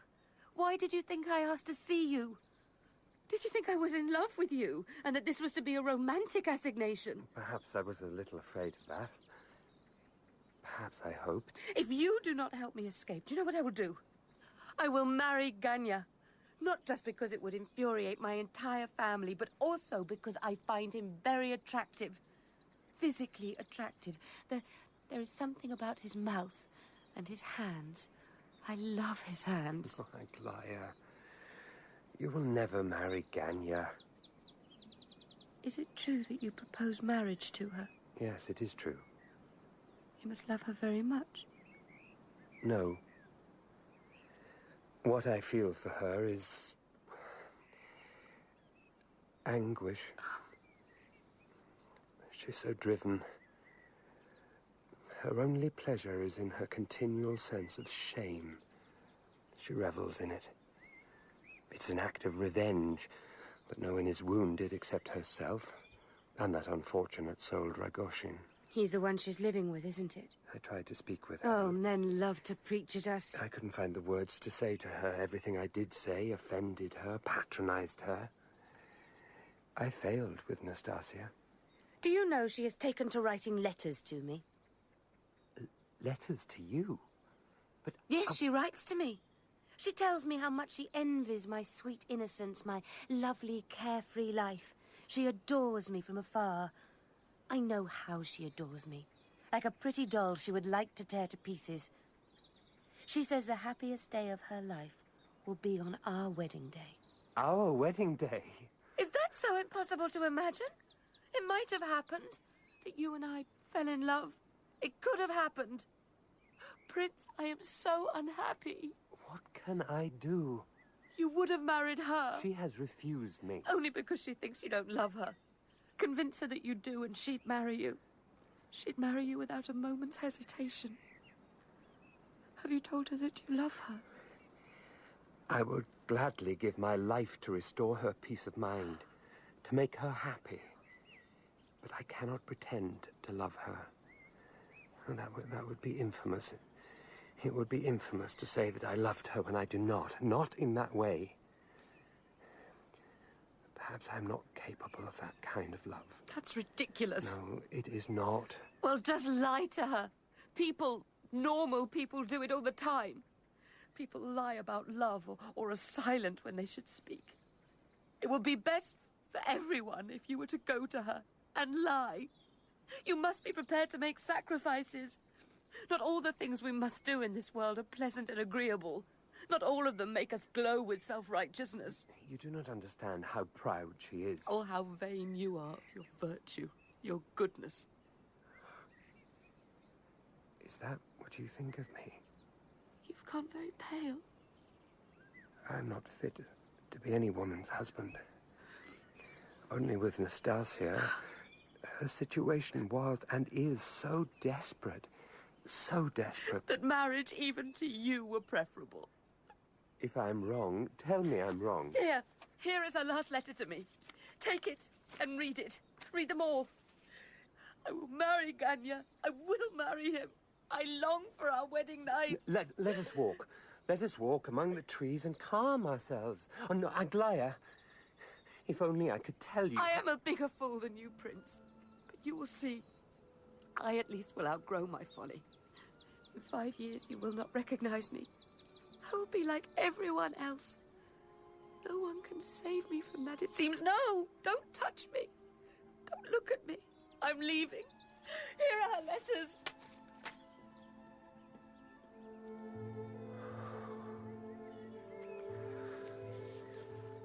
Let me help you.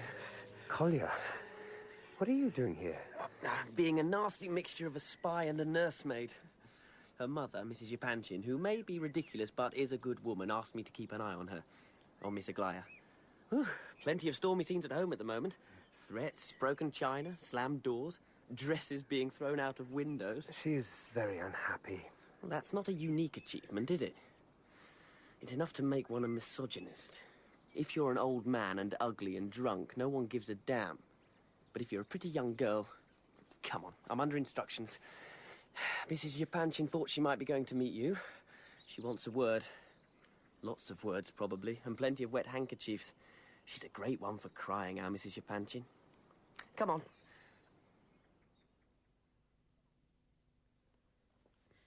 Our last meeting was not a happy one. I must thank you for coming. Are you ill, Mrs. Yapanchin?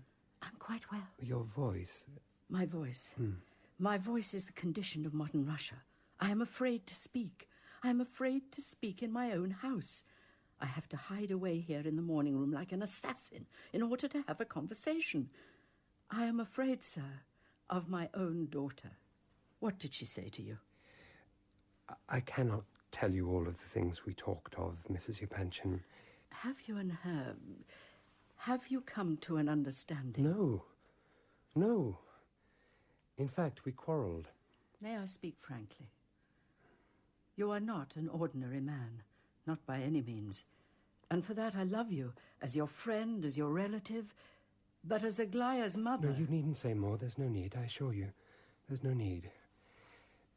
I would not dream. How could I dream? I know what I am. You must forgive me. I will go. You are not still staying at that creature Lebyedev's house, are you? I will ask my husband to find you an apartment. No. Say nothing, please. Come and see me again soon. I will. Very soon. What in the name of God are you up to? What? First you go running halfway across Russia after that Nastasia woman, and now you're after Miss Aglaya. Can you hear her playing the piano? She'll break the keys. I hate her. I am not after Miss Aglaya, and you shouldn't speak of her like that. Well, what do I care? What do I care about any of them?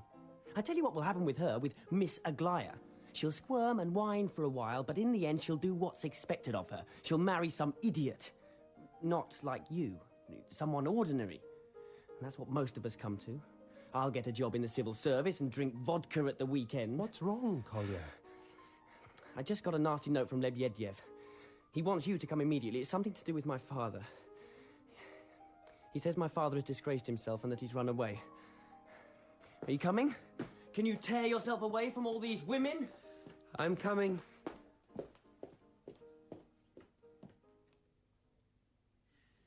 Prince, for your sake, I welcome this young man's father, this so-called General Ivolgin, into my house. What do you mean, so-called? Be quiet, Kolya. Welcomed him into my house, and for this act of charity, how am I repaid? How am I recompensed? Kolya, I think you should go. My father has disappeared. He says my father has disappeared. Where has he gone, you villain? Kolya, leave the matter in my hands. You must trust me and leave.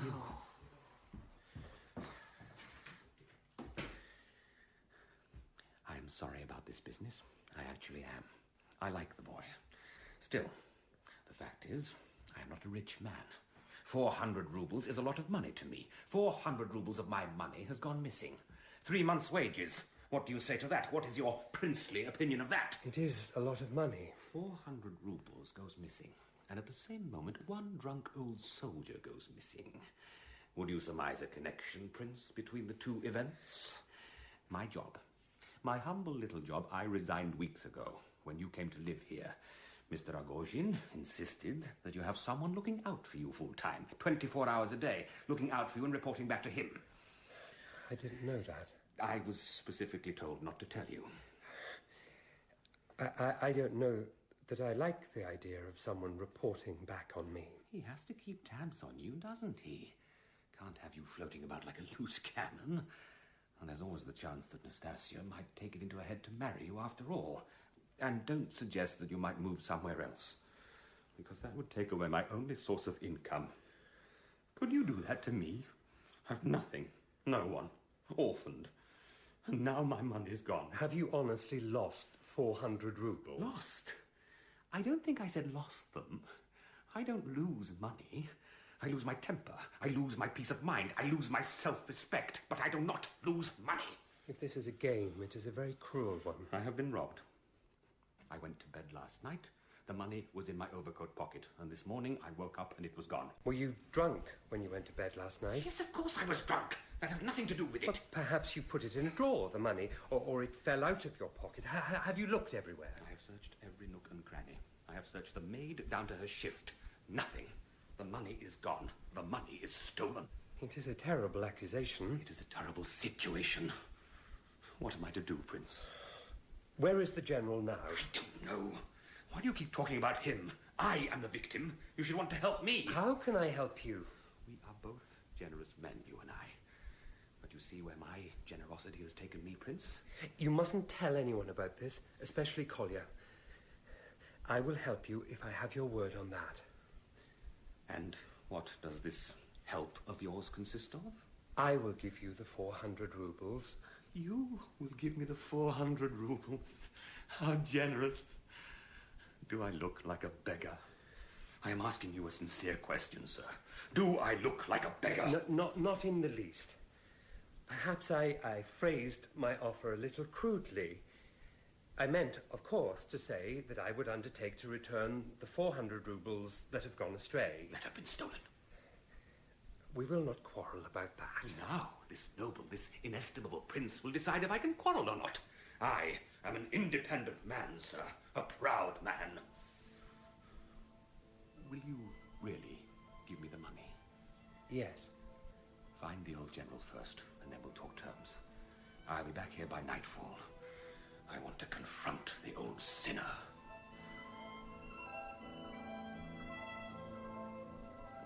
Well, what did the nasty toad say? Nothing. You're a terrible liar. You know that. Besides, you've gone as white as a sheet. I want you to find your father. Just find him. Don't ask him anything. Don't listen to anything he says. Give him some soup and put him to bed. Has he done something disgraceful? We will look into the matter tomorrow. Your father must have rest, have a night's sleep. I will meet you here tomorrow morning without fail at 8 o'clock. But, Prince... No, Collier, please. Don't ask me anything else. You're right, I'm tired. Just do as I ask. Very well, Prince. What are you going to do? I'm going to sit quietly for a minute. I didn't mean those things I said about Miss Aglaya. If you like her. Do you? Oh, yes. Listen to me. She won't take any notice of her parents. I mean, in the end, she will get what she wants. I'm no prospect for her, Collier. I tell you that without self-pity. It's true that when I look at her, all kinds of dreams and fancies come to me. But I, above all other men, value the distinction between what is real and what is delusion. You are very hard on yourself, dear Prince. Make sure you eat today. You look too thin.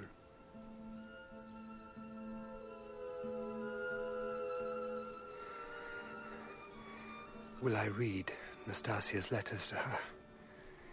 I should. Though I doubt it will comfort me. Dear Miss Aglaya, it might be considered an offence against decency for me to write to you. But I'm so far beneath you that I could not offend you even if I desired to. Such terrible pride, Nastasia. Where will it lead you to? Do you want to know how I live? I walk about in diamonds and lace, surrounded by rogues and drunkards. That's as it should be. The house I live in is dark and gloomy, and there is a secret in it. Ragozhin keeps a knife wrapped round with silk thread in the drawer. Why does he do that? He likes the fact that I know it is there, though we never speak of it. He loves me so much he cannot help hating me. I knew before the prince knew that he loved you. Who could fail to love you? Perhaps his offer to marry me has annoyed you. No, you cannot be annoyed. You are an angel, an understanding angel, suffused with the most miraculous pity. Perhaps you pity me. I hope you pity me. The prince never loved me. You know this. But you two must be married. That is all I live for. On the day after you are married, I will marry Ragozhin. I swear it before the saints. I will become a respectable woman. But until that day, until your wedding day, I will remain a whore and a slut. If you marry the prince, I am saved. If you do not, I will live as I live now, in sin and debauchery. You hold my life in your white, white hands, Miss Aglaya. Nastasia.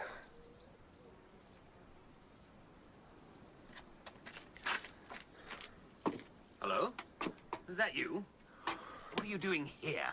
I thought you were out looking for the general. I thought you had promised to help me. Have you been sitting here all day?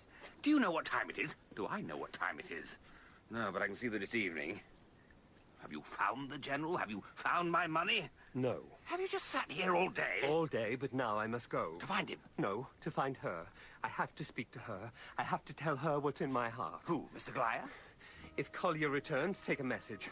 I must speak with the general before you do. Must you? Obey me in this.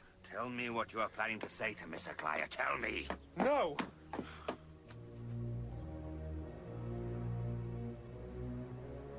It's more than my job is worth, sir. No, I quite understand. I didn't realize the time. I walked here. 1:45. The ladies are all asleep, sir, and the master isn't even in the house. I might venture to wake him, sir, if it was an emergency, but he isn't here. You see my predicament. Well, I will call again in the morning. You needn't mention my visit to Miss Aglaya, or indeed to anyone.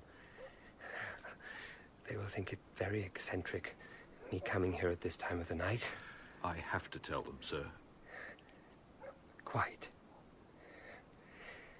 We met before, didn't we? On my first day in Petersburg. What a long time ago that seems. When I was in Switzerland, I was so homesick, I used to talk to myself just to hear Russian words.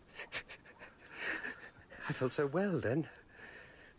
I thought I would find a new, useful life waiting for me here. But nothing I've done seems to have worked in the way I intended. Either I or the world is colorblind, except, of course, I don't mean color. I mean something else. Some other element. Am I talking nonsense? We all talk a little nonsense at night. We might have been friends, you and I. That's the pity of it. I'm going home. I'm going somewhere. Well, good night, then. Good night, sir.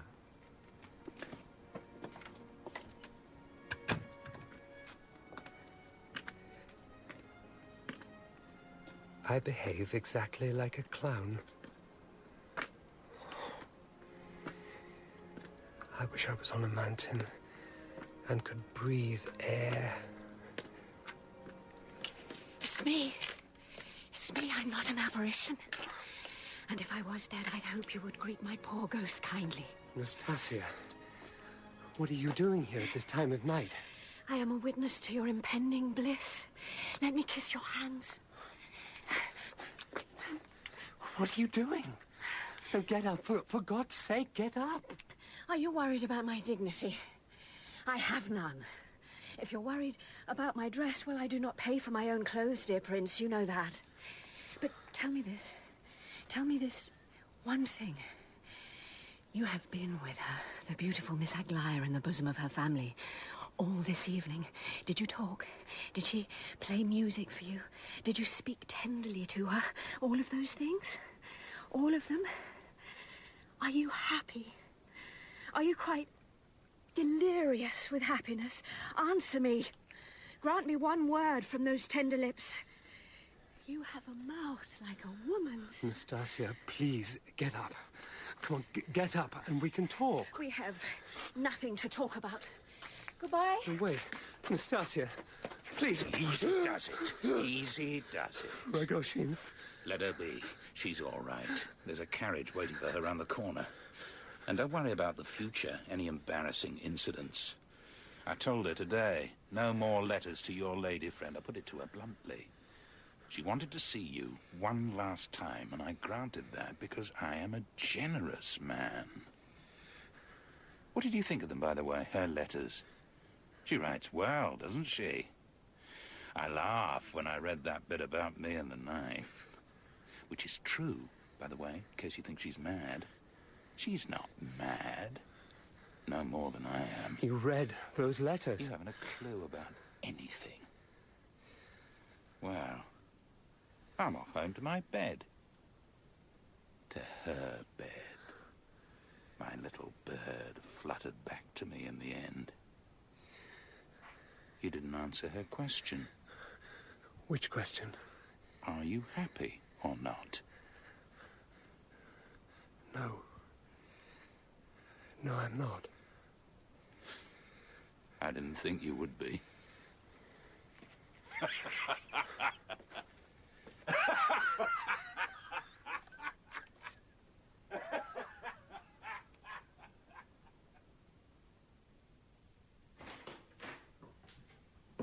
Oh, well, if it isn't my dear sister come to call at the old family home.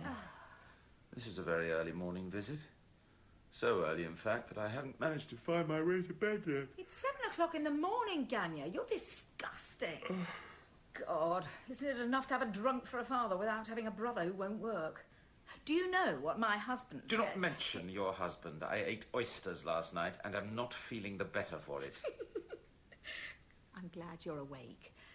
Listen, I have news. Have you heard? Heard what? About Miss Aglaya and the prince. No, tell me. It seems they are in love and probably about to be engaged. Definitely.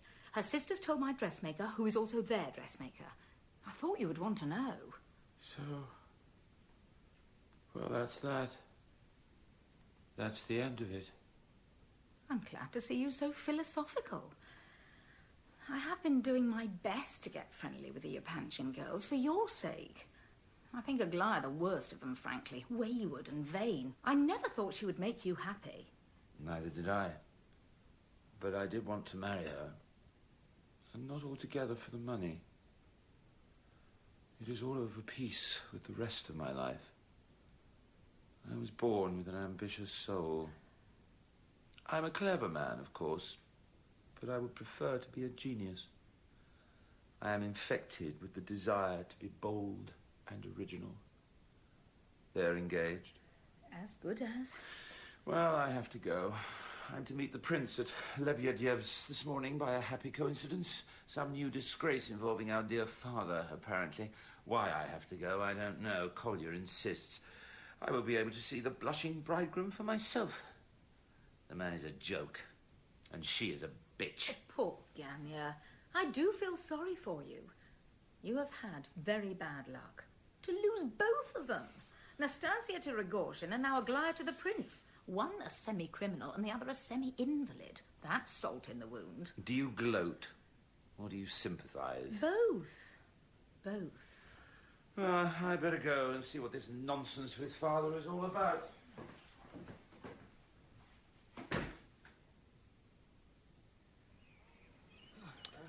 Behold the prodigal father. Sorry we're late. Never again will I, sir, step foot within this house. Isn't the prince here yet? Evidently not. But here are father's possessions, tied up in an old rug. Lebedev kindly passed them through the window to me. He point-blank refuses to open the door of his house to any member of my family. So you won't have to step foot in the house, father. You can join me here, on the veranda. A bundle? What am I to do with a bundle? Am I a beggar? Am I a dog? Does a dog receive decorations from the very hand of the Tsar himself? For gallantry? For bravery? For heroism? Oh, sit down in the chair and take a nap. There's a good fellow. Oh, I myself have a headache this morning. Don't provoke him. He's our father. Don't provoke him. Oh, that is marvellous. Do you know what this paragon of paternity has been up to, do you? Do you know why he has embarked on such an orgy of drunkenness? To drown his shame, that's why. And as a hint for you, Collier, it must be something particularly rich to turn the stomach of a man like Lebedev. Very stimulating to receive a moral lecture from a man like that, I can assure you. Atheist! Who is an atheist? Lebedev? Me? You? Don't answer. For the love of heaven, don't answer. Let us just sit here like three foolish virgins and wait for the prince to come. Why exactly are we waiting for him to come, by the way? Are we incapable of dealing with our own affairs? Must that imbecile slip his nice white nose into everything? It's not like him to be late. Or do you think he could have been taken ill again? Come out, you degenerate! Come out and make your accusations. We're all here! I curse this house and all its occupants. I will stand in the roadway and shake its dust from my sandals. In the first place, you're wearing boots, not sandals, and in the second, you're going nowhere. And who, sir, will prevent me? A man who withstood 3 Cossack charges with nothing but a broken blade in his hand. The odd thing is, as far as I've heard, he actually was quite a decent soldier. Brave, but not that bright. I must be an aberration. Every family has one. You are not an aberration. You're just a horrible person. But I am neither a liar nor a thief. Why did you say that? Who is a thief or a liar? Let me give you a bit of advice. People are disappointing. They truly are. You hero worship this prince, but I know he is destined to let you down. You think the most ridiculous things about him. And when you realize the truth, it will break your faith in everything. Shut up! You really like him, don't you? As a matter of curiosity, why? He is like a blank bit of paper. No, he's more like a mirror. We look at him and hope to see in his bright, shining surface a nice reflection of ourselves. Good morning, General. Where are my 400 rubles? And do you have an answer to that question, Father? Where are Lebedev's 400 rubles? What are you talking about? What is he talking about, Father? Those are not tears of remorse. They are tears of self-pity. I recognize each salty drop. He does not regret the theft itself so much as the getting caught. Isn't that the truth? I used to be like this boy here, sitting open-mouthed as you told your stories. To be fair to me, I was younger. A lot younger than he is now. Do you remember the time you told me that when you were a boy you had been Napoleon's page? Do you? I went to school the next day and told everyone. Oh, the humiliation, the derision, the fists and the feet. I have a scar on the side of my head. To this day. To steal 400 rubles from that pig of a man. Do you hear me, Lebedev? You are a pig of a man. You probably tempted him with the money. You let him see how easy to steal it would be. Did you lie there with your eyes half shut, pretending to be drunk and watch him? Did you? Have you gone mad, Ganya? Father would never steal. Kolya, my dear son, my precious boy. He used to call me that. You must leave. You must go. Go to your mother. Go to her. I command you. Here is a scene of ignominy and disgrace where vile men will make their vile accusations about a poor, broken-down old man. The accusation is vile, certainly, but is it accurate? He would never steal. Of course, sometimes he is forgetful. Perhaps he picked up the money and forgot to return it. Or maybe it was a joke, a practical joke. What have I done to you, Ganya, that you hate me so? Have you any of the money left, or did it all go on drink and gambling debts and... Well, let's spare the boy's blushes. Ganya, you are my son, my own flesh and blood. Judas Iscariot would have had more pity. He mentioned the police. Lebedev did. Of course, he was saying that just to torment me. I mean, it would be the end, wouldn't it, of my future, my career prospects, a decent marriage, but what does that matter? What does that matter to you? I swear to you solemnly before God. Give me what money you have left, or would you prefer it if I just went through your pockets myself? If you touch him, I will kill you. He is a good man. Who knows what he has suffered? More to the point, who cares? The money!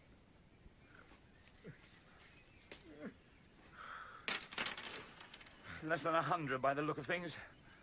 Oh, well, there's nothing for it. I'll have to beg the rest from the brother-in-law. Can you hear me, Lebedev? I will be back with the money. I hope. Kolya? Yes, Father. Am I still your father? Let us pretend this day never happened. Let me take you somewhere and get some good hot food into you. And then you can have a nice rest. A good sleep. And Kolya here will tuck you in and sing you a lullaby. You bastard! Come on, Father, we're leaving. If the prince had come, none of this would have happened.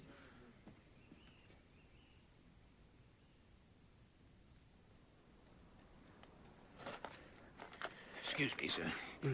You must stamp your feet. I beg your pardon? You must stamp your feet.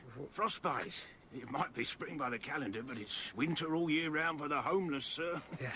Stamp your feet. Now, listen to mine. One of them is wood. 50 kopecks, if you can guess which. The left. I'll have to owe you. Do you have any money? 10 rubles. Oh, I know a good place to get a bottle. I'll come back with a change. Leave you my hat as surety. No, I don't drink. You don't trust me. Here are 5 rubles. Go on, you can have them. Well, thanks for the money. Now, stamp your feet now. God bless you. What exactly are you up to? I'm just curious. I'm not one of those in the police's pocket. If you're thinking of doing that house, don't bother. He's got a revolver, knives, axes, and all sorts in there. Friendly word. Not that you look like you could burgle a baby. Thank you. You a foreigner? No. I was away from Russia for a while, in Switzerland. I've been ill. Yeah, come home to die. Yeah, well, unless you plan to go very sudden, I'd steer shy of him and that house. Will I tell you about him? No, Parfian Rogoshin is a friend of mine. He got his money off his father. The old fellow died after the most dreadful beating. You could hear the scream 6 streets away, by all accounts. No, it was Parfian's father that beat him. Yeah, either way, he inherited millions. Then he takes up with this wild piece. Suppose you know her, too. She is a most unhappy woman. If I was as beautiful as her, I'd be happy. Would you? If your soul was tormented with self-loathing, if you blamed yourself for the sins committed against you? Fond of her, aren't you? Yes. I've seen her more than once. Do you know the odd thing about her? Most beautiful women are at their best in silence, in repose. And when they talk, it's like the illusion is shattered. Not with her, though. When she speaks, it sharpens her beauty. Hers is the kind of loveliness that's like a knife. No comfort at all to the man that owns it. Does she have your heart skewered, then? Oh, I'm her friend. When she came first to Rogoshin's house, it was all parties and mad escapades. Crowds, drink, all kinds of carry-on. Now, there's just the two of them in there. It's gone all quiet, all broody. What do you suppose goes on in there, apart from the obvious? Ooh, you've been standing here for hours, haven't you? Trying to pluck up the courage to go in and rescue her. She doesn't want me to rescue her. I think all she wants is for me to witness. Witness what? What time is it? 9, 10. I don't exactly own a watch. It's nice to talk to you. I'm supposed to be somewhere. Where am I supposed to be? I was a teacher once, you know, a real one. I can still remember my Pushkin. Collier, I forgot about him in general. I have to go. Forgive me. Oh, no, don't go.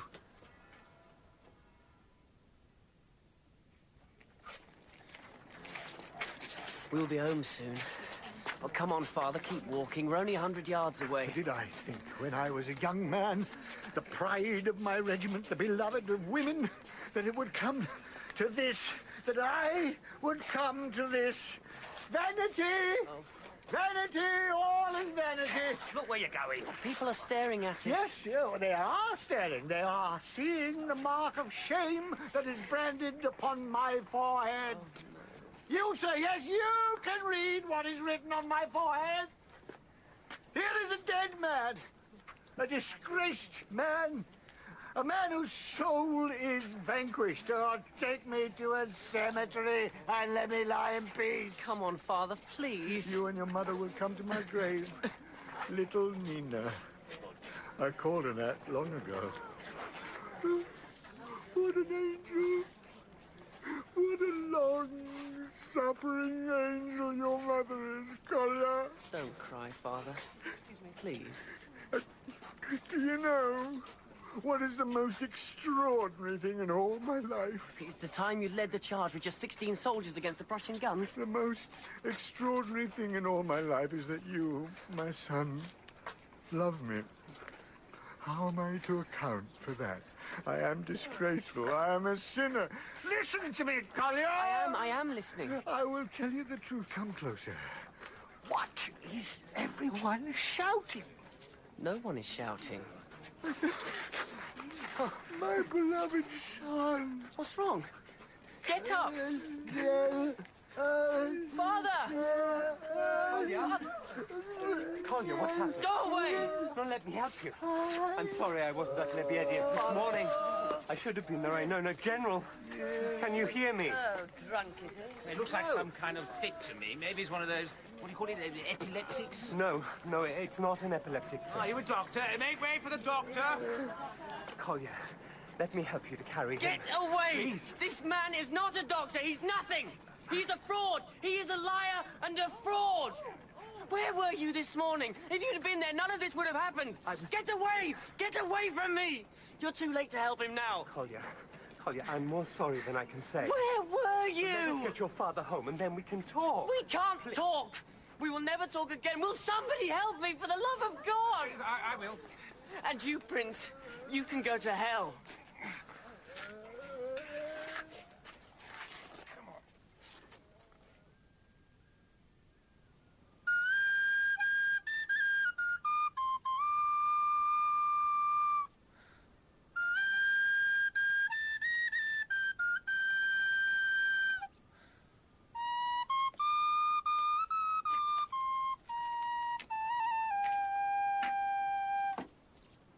Good afternoon, Prince. You find me all alone and sadly sober. Why don't you sit down? You look very tired, my friend. Have you been overdoing it? Listen.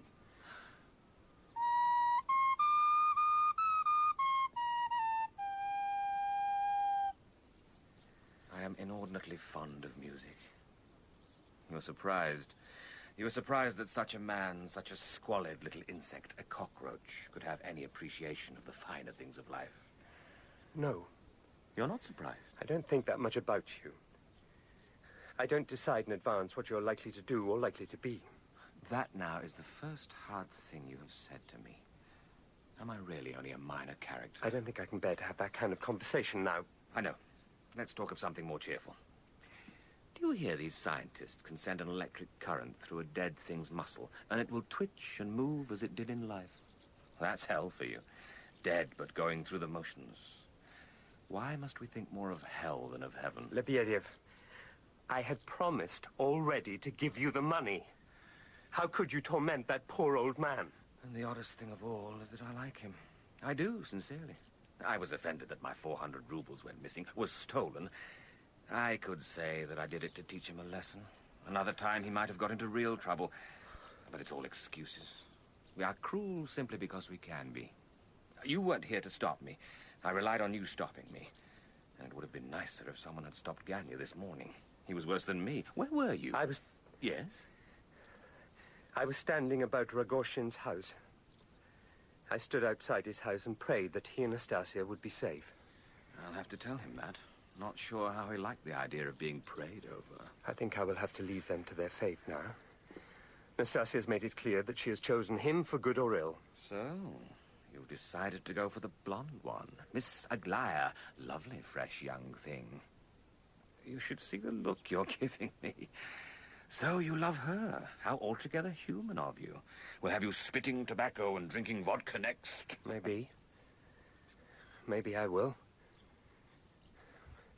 Maybe it is possible that a man like me could be married. Maybe she will marry me. I could live that kind of life. An ordinary life.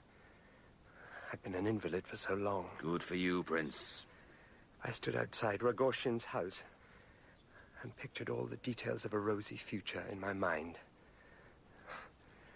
And because I was indulging in those delicious daydreams, I was late. I was late, and the poor general... Do you know what has happened? The stroke? Well, of course I know about that. Don't blame yourself, Prince. Blame me or blame Ganya. Kolya is angry with me. He's disappointed in me. And yet I feel I could help him. I want to say to him, do not forget who you are. You're a child. A child.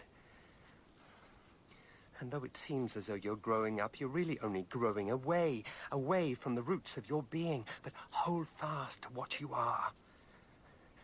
To be an adult is not so very wonderful. Did you say an adult or an idiot? I will go and find him. I will apologize to him and to his father. I will seize my life. Nastasia will marry Rogoshin. She will. And it may be that she will find peace with him. Do you not think that is possible? No. It may be possible. We must surround them with love and hope. Are you crying, Prince?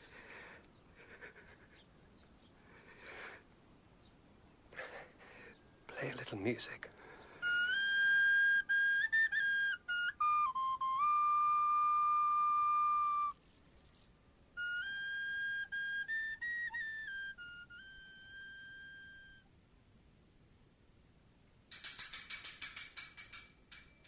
Aren't you going to answer it? No.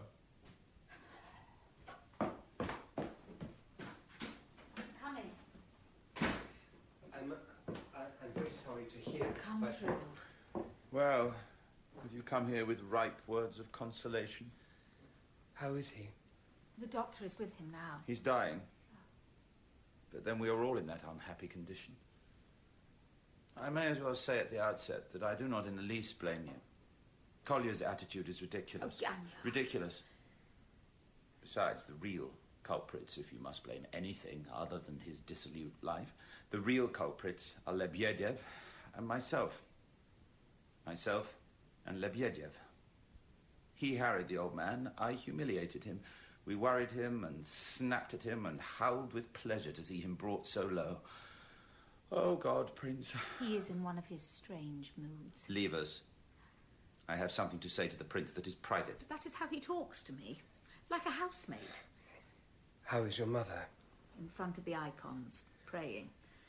Collier, when he can tear himself away from Father's bedside, rushes in every now and then to tell her it's all superstitious nonsense. It could make you laugh. Have you eaten? You must eat something and have hot tea. Don't be ashamed to cry. Don't be ashamed of anything. You're a good woman. I suppose, under the present circumstances, we can look forward to any amount of touching little scenes. Can I see your father? In a moment.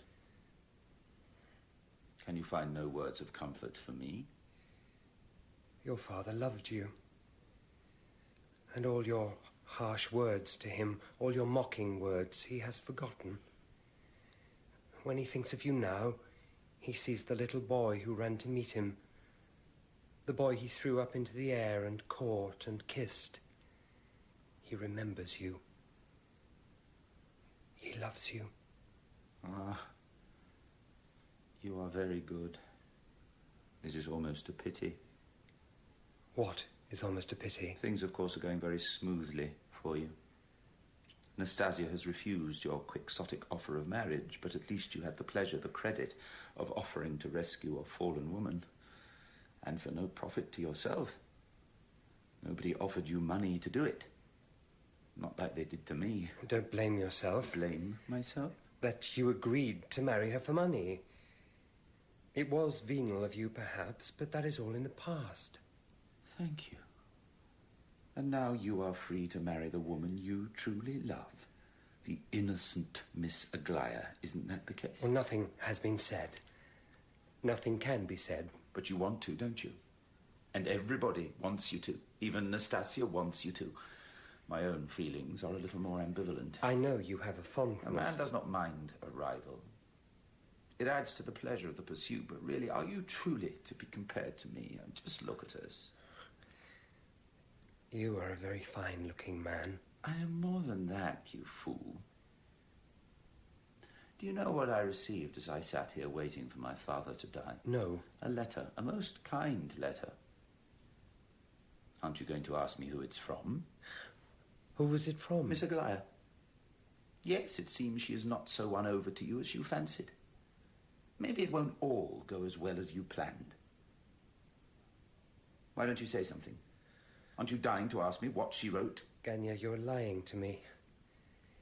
Miss Aglaya has not written to you. I'd better go and find Collier. Prince. Excuse me.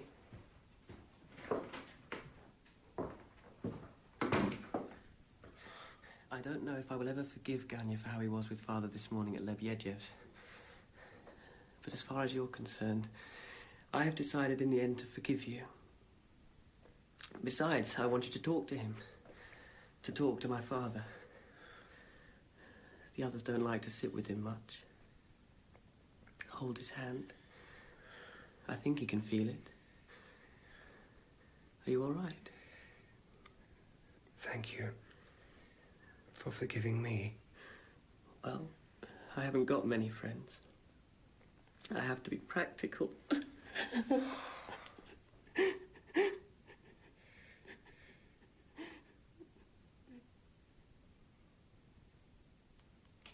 The poor old general.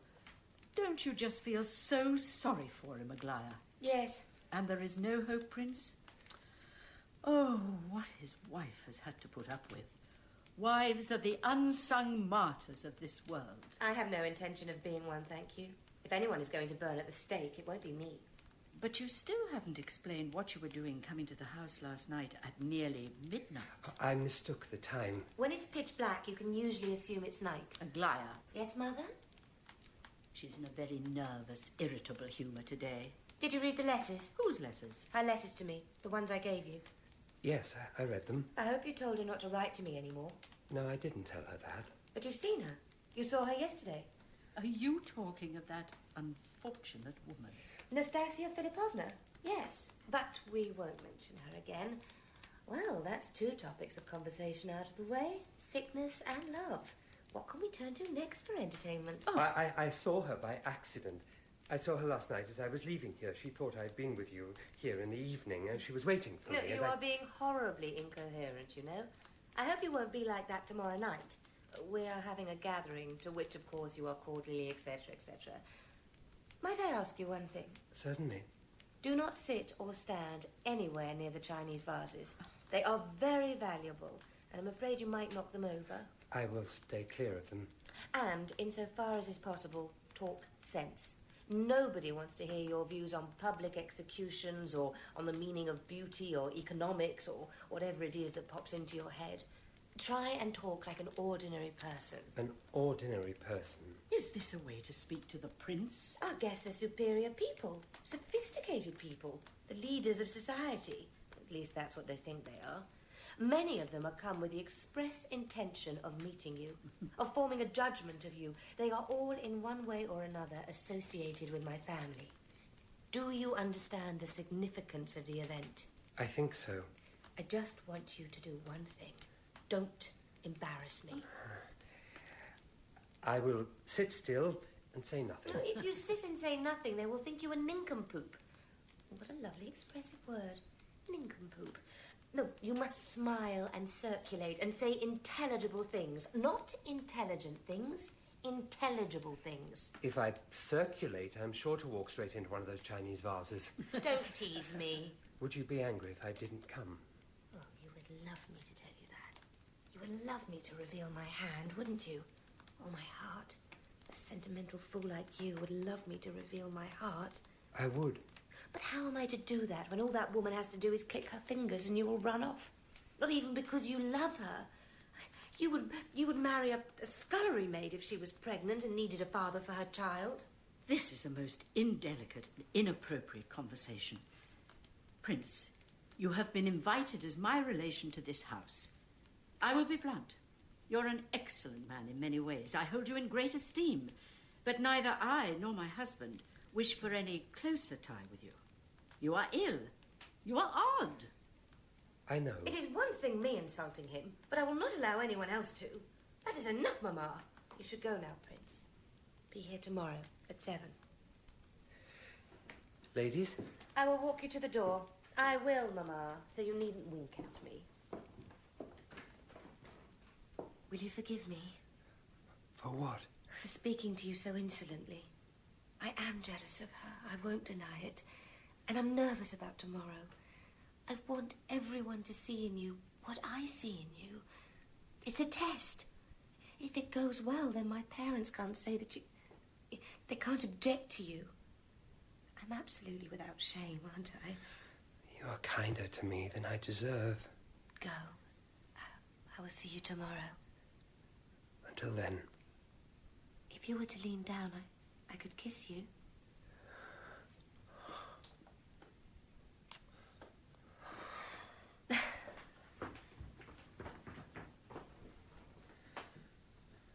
Why is it that my heart aches when I'm dazzled by happiness?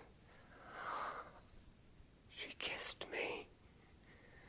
For all her sharp little words, she trusts me and has such hopes for us. Aglaya. Aglaya. But what if in my case the world is not wrong and your parents are right to warn you against me? I can't bear to believe that.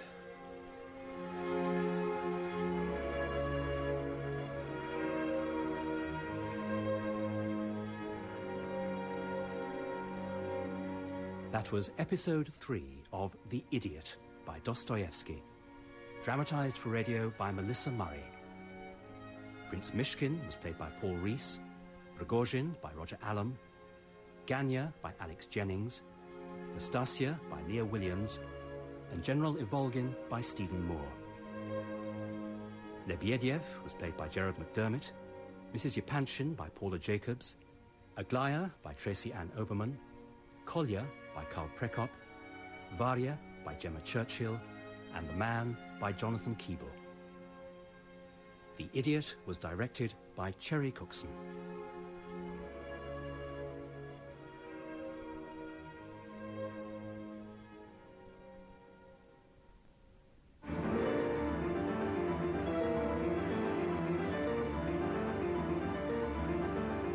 Idiot by Dostoevsky.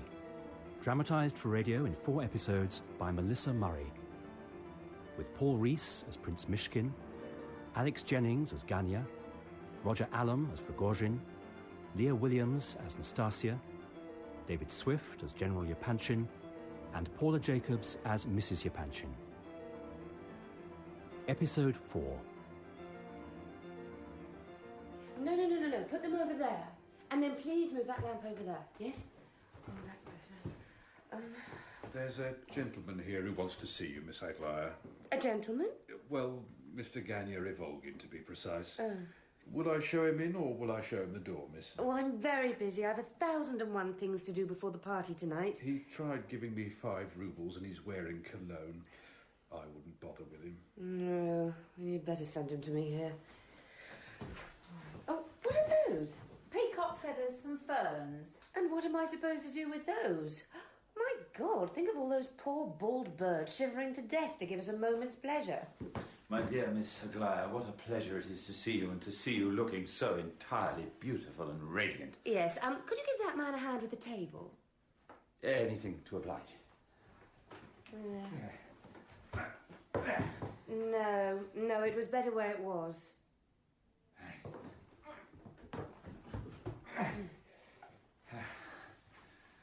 I felt I had to see you. I had to come and see you. Why? We are old friends. Once perhaps we were more than friends, but let's not talk of that. Yes, let's not. Assuming you have any delicacy of feeling, it would be extremely embarrassing for both of us. Aglaya. Oh, heavens. I haven't asked you about your poor father. How is he? How is your mother? What do the doctors say? They can be the greatest fools in the world. And how is your brother? Oh, you must send Collier my thoughts. He and I have sometimes irritated one another, but poor boy, to have been there with his father when he took ill. The prince told us all about it. My father is progressing satisfactorily. And for it to have happened in the street. In the street, in public, surrounded by a crowd of idle fools. I hope the prince omitted no detail. Why do you speak to me in that tone? What tone might that be, Miss Aglaya? Perhaps I do not relish discussing my family affairs in front of your servants. Oh, I'm sorry. That was thoughtless of me. You are having a party, I see. Well, my mother is anxious to introduce the prince to all our friends. Do I take it then that matters are finalised between you and the prince? What on earth do you mean? Am I to congratulate you? Am I to wish you joy and happiness? Might I even expect an invitation to the happy event? On such an occasion, all sorts are invited. It need not be such an exclusive event as tonight clearly is. Has anyone ever told you that you have the most unpleasant manner? You have done me that honour on 4 previous occasions. Why have you come here? Do you wish to quarrel with me? Are you engaged to the prince? Are you? How dare you ask me questions like that? I understand. No, you don't understand anything. Oh, thank you. I won't get angry with you. I won't. Although you would provoke an archangel. Ganya, can't we talk like 2 civilized people? I will say something nice to you and something truthful. For all your abrasive manner, I believe you to be, fundamentally, a good man. Perhaps.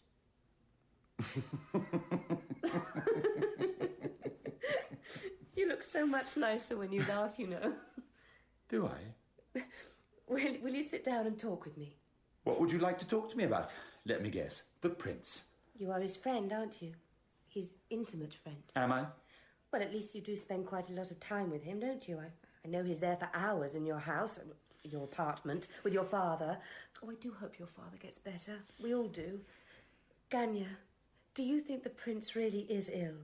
That he is, because of the epilepsy, to use that horrible word, an idiot? I think that I am.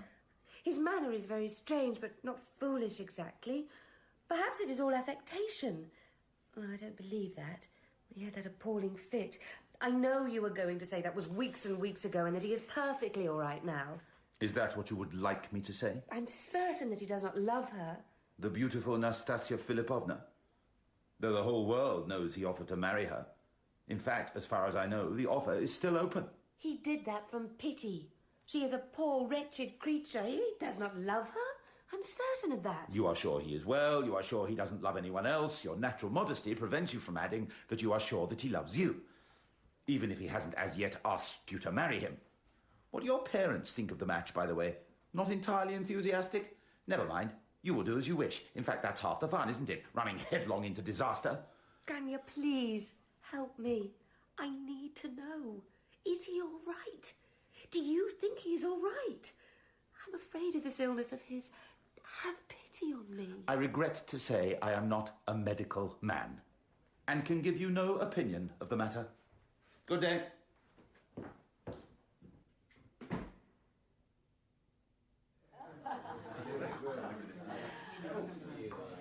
You look very well. Thank you. What a lot of people. You'll manage. I know you will. This will be a night we will always remember. Yes. Mama. So, you're the young man we're all here to meet. Forgotten your name already, I'm afraid. I'm Prince Leo Nikolaevich Mishkin. Did I know your father? Well, he was a soldier, a cavalry officer. My family is not very distinguished, I'm afraid. Just small landowners. Landowners? Of course, it was a well-meant gesture, no doubt, to free the serfs, to use the cant phrase. But really, what did it mean? The countryside awash with discontented peasants, and us landowners ground into dust and ashes. Your view? Oh, I'm not a political man. Nonsense. No, I'm afraid I do talk a lot of nonsense, yes. It's a mixture of my temperament and my ignorance and my nervousness. I was very nervous about this evening. This is a very tame affair. What do you do, young man? I suppose you're going to tell me you're a poet. I might as well say now I've no time at all for the stuff. No, I'm not a poet. Oh, I'm delighted to hear it. See that man over there? The one with the red whiskers? Yes. First time he's been out in public for months. Poor man. Yes, indeed. His youngest son has joined the Jesuits. Personally, I think the father might have borne it if it had just been a matter of him becoming a Catholic. But to actually become one of their priests, and a Jesuit one at that... Well, we are all Christians, I suppose. Many Catholics, of course, are worthy and excellent people, excellent. But the religion itself is not a true religion. That's a very particular assertion. Well, what does the church, their church, preach? That it is justified, that it is necessary to seize temporal control of the world. Well, what has that to do with the soul's need for salvation? The Pope has forced his way onto the throne of Mammon. That is not religion. That is the Roman Empire, continued in another guise, but still rapacious, still arrogant, more arrogant, spreading lies and darkness and lies. Are you enjoying yourselves, gentlemen? We will have a little music presently. This young man has very interesting views. I like to hear someone with decided opinions. You are an original, sir. No, I am talking too vehemently. General Upanchin, I'm so sorry. And on matters of theology, I'm afraid I must confess I am woefully ignorant. It's not a matter of theology, not at all a matter of theology. It is not. Perhaps we had better drop the subject. Perhaps you and I might find a quiet corner, Prince. Well, you are a father. What greater torment could a father suffer than to see his son ally himself with the forces of spiritual slavery? No, I pity him with all my heart. Where is he? I must go. He is over there, a little distance from your young cousin. She is looking at you with anxious eyes. Is he drunk? No, I'm not drunk. A little overwhelmed by the company, the heat, the noise. I hope we are all enjoying ourselves. It's the oddest thing that when anyone speaks in a heartfelt way in this country, the first question to be asked is, are you drunk? Well, it is true that I rarely drink. My health does not allow me to drink. But Christ, I feel, loves those that seek intoxication. He loves them for their hunger, for their desperation, for their striving for oblivion. He sees in them a willingness to put aside pride, yes, even dignity, to give themselves over to exaltation, however misplaced that exaltation is. Is he talking about Catholics still? General! You're talking a little loudly. People are staring. Can't you do something? What can I do? Frog march him out of the room? I knew this evening would be a disaster. I knew. No. Blessed are those that hunger. Oh. Blessed are those that thirst. Oh. Blessed. Tell me, is there a difference between an intoxication of the senses and an intoxication of the soul? For God's sake, control yourself! Is he saying that Christ was a drunk? We are one creature, body and spirit. We cannot be separated. No one is trying to separate you. Please, Prince. In the end, there is only the exaltation. The power of God pushing into the clay to make it live, to make it human. He raises us up. He raises us up. He raises us up. Oh, my God!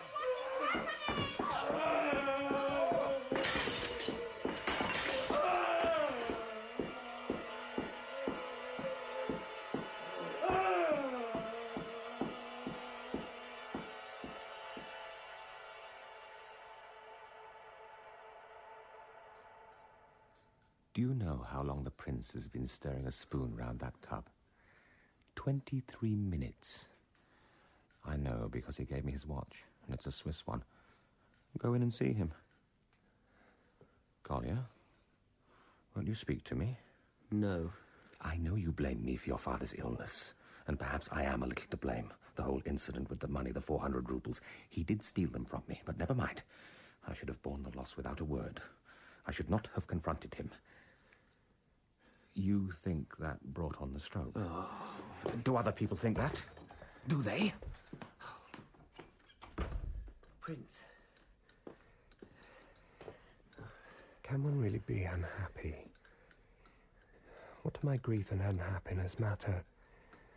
Even the most wretched man can find joy in this world. On the way to his execution, a man might pass a tree and see sharply, clearly, for the first time, that natural life is perfect because of its very imperfections. In the first place, it wasn't that bad a fit. And in the second place, I thought those Chinese vases very ugly. You only broke one of them, and there's no need to make a fuss. You look well, so don't mope. How's your father? Ganya sat with him last night. This morning when I came in, they were both asleep. Ganya's hand resting on my father's arm. I forgave him everything. Once a week or so, I have to forgive him everything. It used to confuse me when a good man behaved badly. But it's even worse when a bad man behaves well. I have a message for you. It's from Miss Aglaya. Yes? I don't want to upset you. For some reason, you look very young today. Younger than me. I have lines on my forehead. Look at them. How old are you again? 27. Can I have the note? She didn't have time to write anything. I called to the house and she took me off into a corner. How is she? I don't know. Fine, I suppose. She said to say to you that you must stay in today. You must stay in, and on no account must you leave this house. She was very definite. And did she say why? No, I didn't ask her. Well, I could tell she meant it, though. She said it more than once. You are to stay at home all day until at least 9 o'clock this evening. It might have been 7, but stick with 9 to be on the safe side. She's angry with me. She is ashamed of me. I made myself look a fool in front of all those people, and of course that reflects on her. I wouldn't worry about what she thinks. I promised on my honour to give the message. I've done that, and now I'll give you my opinion of the message. Is it a harsh opinion? One of her sisters was teasing her about you. She, Miss Aglaya, flushed. In fact, she turned bright red and said, I have never given him any promise. I do not regard him as my fiancé. The very idea is as ridiculous as he is. I have to say, Mrs. Yupanchin turned on her in a moment. Not that she's the least bit keen on you marrying her daughter, but she does like you. She does. And respects you. The fits are nothing. You think too much of them. I never asked her to marry me. Well, there you are. Look, maybe she was just worried about you, and that's why she wants you to stay at home. Do you believe that? No. Perhaps they have important visitors and she wants to keep me out of the way. I was thinking of calling on her today. It seems to me that neither of us is very happy. And I say to that, so what? Prince, I am your friend. I can't stay. For one thing, it offends me to be under that man's roof. And secondly, I must go home and try and see if my father will eat anything. Half his mouth isn't working. He looks comical. You're very kind to come here and talk to me.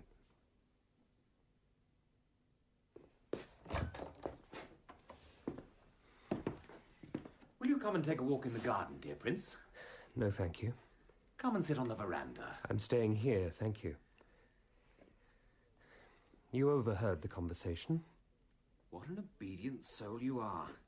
You interpret her wishes, her commands, to mean you may not step even onto the veranda. If she sent you a hair shirt, would you wear it?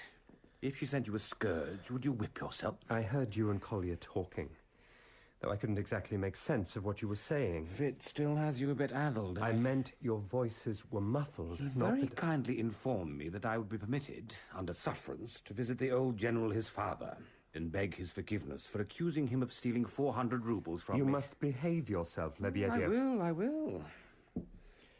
The fact remains, he did steal 400 roubles from me. Oh, I know, I got the money back from Ganya. You got your money back from me. I got 400 back from both of you, actually. And don't bother telling me how disgraceful, etc. Besides, you will find it a good investment. I haven't been idle, you know. I have a nice bit of news for you. Though, in point of fact, it's more irritating than nice. Distressing, even, in the sense that it might well upset you. And could I have that on my conscience, you having been ill the night before? Help me, Prince. Should I talk or be silent? You will talk, because you cannot help yourself. But it's you that I wish to help. So, what did I do this morning? I, myself, went to Miss Aglaya. You did what? That has perked you up. I'm as good as a tonic. Yes, I went to see her. Why shouldn't I go and see her? I am a retired civil servant. Besides, I had written to her on a number of occasions, all returned unopened. What a perfect lady she is. But the note I sent her this morning at the crack of dawn, that was opened. She replied to that note. Can you guess what she wants from me? It is impossible to guess. You used to speak more kindly to me than that. Have we corrupted your good nature, dear man? So, I went to see her because, of course, it wasn't for the pleasure of my company she agreed to see me. I thought she might appreciate a little inside information, a little news about you, but that wasn't it. She fixed me with a stern eye and ordered me to fix up an appointment between herself and a certain party. A female party. She wanted you to arrange a meeting with Nastasia. Between herself and Nastasia Philippovna, yes. Do you know, the other night I had the most interesting dream. I dreamt that I was being smothered by a wet rag. A wet rag was pushed into my mouth until I choked. I woke up choking, and guess who was murdering me? Ragoshin. Now, you're getting into the mood of things. Excellent. Miss Aglaya didn't like me. None of you fine young ladies and lovelorn gentlemen like me. I asked her in the most pleasant way if she'd decided once and for all to dump Ganya. Did you know she saw him the afternoon of the party? What a funny colour you've gone. Jealous? Oh, where was I? Oh, yes, asking her about Ganya. Miss Aglaya, I said, have you decided to have done with him forever, meaning Ganya? Have you, in short, decided to run after Miss Nastasia and pick up her leavings, meaning you, Prince? For a good 3 minutes, she was absolutely silent. I was afraid she might have misunderstood me. But she understood me. She nearly hit me. Did you arrange the meeting? Indeed, I did. How are they to meet? The where and the when are easy. This very afternoon, Miss Aglaya is to meet Miss Nastasia by the bandstand in the gardens. Parasols at 20 paces. No, it's all too serious to make jokes about, isn't it? And that, by the way, is the explanation of why Miss Aglaya instructed you to stay indoors today. She doesn't want you taking a walk in the park at the wrong moment. She doesn't want you blundering about and upsetting her plans. And what are her plans? We have the where and when, but the why? The why? Ah, that's a less decipherable matter. Why does she want to meet Nastasia? She doesn't know what she's doing. Unlike the rest of us, eh? No. What you need is someone on the spot to lurk in a bush and spy on the ladies and give you a full report back. And who is singularly equipped to undertake that odious task? Me, of course. I will do it. Yes. I'm leaving this house.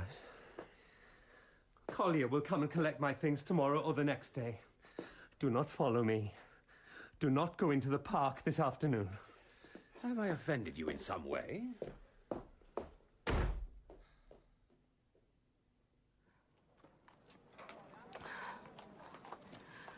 Aglaia, wait. Oh, he told you then? Yes. Of course, he swore he wouldn't. So, are you coming with me? You're strong enough to bear this? I'm well today. Aglaia, I'm sorry if my behavior embarrassed you yesterday at the party. What are you doing? This is madness. Why do you want to see her? It doesn't matter. Take my arm and we will walk. Don't speak to me. I must keep all the things I want to say to her in the forefront of my mind.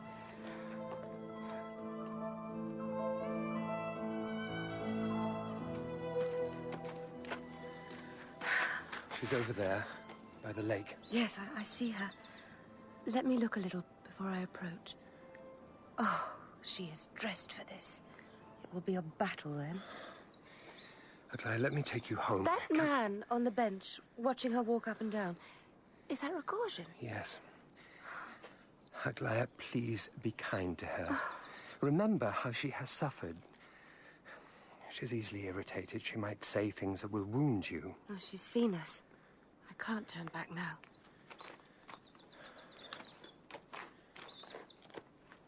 Come over here, Prince, and sit beside me. We're not centre stage here.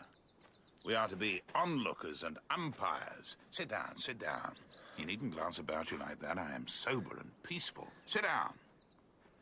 And you needn't worry about that lousy cockroach Lebyadev. I sent him a warning. I'll peel his skin off if he shows his face here. Go on, ladies. Can we walk a little? I would like to talk to you in private. You know, of course, why I asked you to meet me. I know nothing. I can't believe that. I'm not responsible for what you believe. You're making this very difficult for me. You asked to see me. Here I am. What can I do for you? All those letters you wrote to me about how much you loved and respected me. What were they? What did they mean? Nothing? I laughed when I read them. Good. I won't descend to your level. Descend to my level? Are you going to tell me, us, what that level is, Miss Aglaia, from your lofty pinnacle of untouched virtue? I have come here to speak to you as one human being to another. I decided what I was going to say to you before I came here, and I won't change my mind now. I won't. Even if you look at me in that supercilious way. Even if I find that I don't like you at all. You wrote to me. Now I will reply. I will. Reply then. No one is stopping you. I met the prince and could see in an instant what a pure, what a simple-minded soul he was. Then when I discovered that he had become, through pity, entangled in the affairs of a woman like yourself, I trembled for him. In his innocence, he offered to marry you. You ran away. It was all very dramatic. But somehow you could not let go of him. Does it please you to torture a man like him? It would have been forgivable if you had any feeling for him, but you are too selfish. Too vain, too full of self-regard to feel anything for anyone else. It amounts to a mania, your self-love. You are a mad woman, and your letters to me prove it. You are in love with your dishonor. That is the passion that consumes you, body and soul. And above all, you want to flaunt it. What would you do without your dishonor? What would you be without your tragedy? An ordinary woman. I am an ordinary woman. I am not beautiful as you are. I am not racked with rage and self-loathing. What do you see when you look at the prince? Let me tell you what I see. I see the man that I love. Now you can laugh. Throw back your head and laugh at me. I'm not going to laugh, Miss Aglaia. I'm not even going to deny the truth of what you've said to me.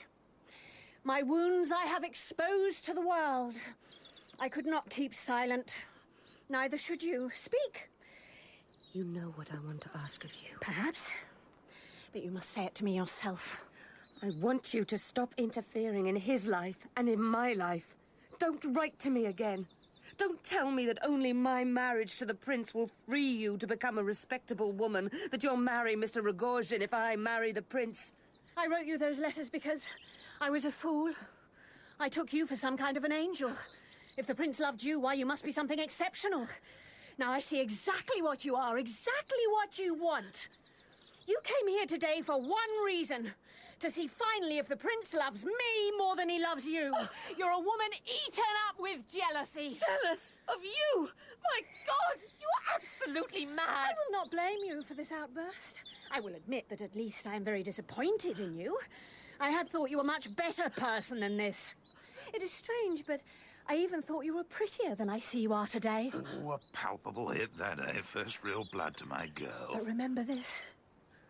If he is yours because I permit it. If I were to say now, Rogozhin, you must leave. If I were then to say to the prince, remember your promise. What do you think would happen? I know what would happen. You know what would happen. I must beg you not to upset, not to humiliate her anymore. You're addressing those words to me, aren't you? She's so unhappy, so tortured. Please, be merciful. Look how pale she is. Her lips are as white as her face. What are you saying? Are you so blind?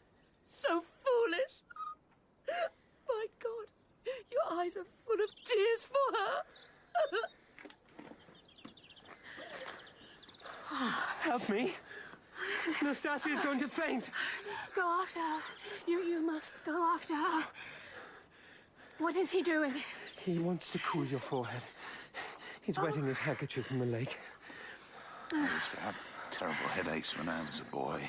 I spent hours in the dark with wet rags over my forehead and face. There. She is gone. You have driven her from the field, yes. Why are you holding her hand, Prince? Because I won't let him go. I won't. I will hold on to him with all my weak strength. But I will let you go. You I will dismiss. Go away, Rogozhin. Your time is done. Go! I'll go now.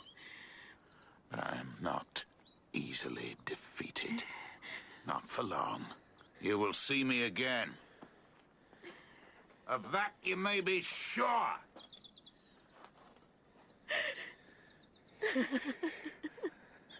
I'm so tired. So weary. So afraid. Not of him. Not of him. Don't leave me. I'm here. I'm sitting beside you. Will you keep your promise? Is that what you want?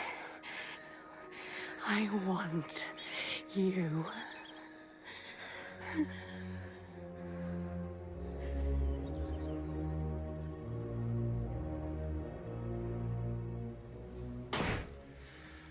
I'm sorry, sir. The answer's the same. What answer is that? Same answer as it was yesterday and the day before. They won't see you, sir. Not Mrs. Yapanchin on her own, nor the General, nor any of the young misses. I've been asked to say, sir, they would be obliged if you'd stop calling to the house every day. It does no good. It makes them feel that bit besieged. Are they well? Well, it's not my place to comment on their health or happiness, but if you want my opinion... Oh, I do. I'm very worried about Miss Aglaya. I think she has entirely misunderstood the situation. Not that I blame her. I think that I have handled matters very poorly. I know I have. The thought that I've wounded her is a torment to me. Is it true that you've agreed to marry that other one? Yes. You'd better go, sir, hadn't you? I say that as kindly as I can. Thank you. I'll be off then. Goodbye, sir. I'll call again tomorrow. Yes, I've no doubt you will, sir. Thought I heard voices in the hallway. You're like a ghost, Prince. Not just because you haunt the scene of your crime, but because you are really very horribly pale. You need a nice steak. Come on. I'll walk you to your hotel. Then you can buy me dinner.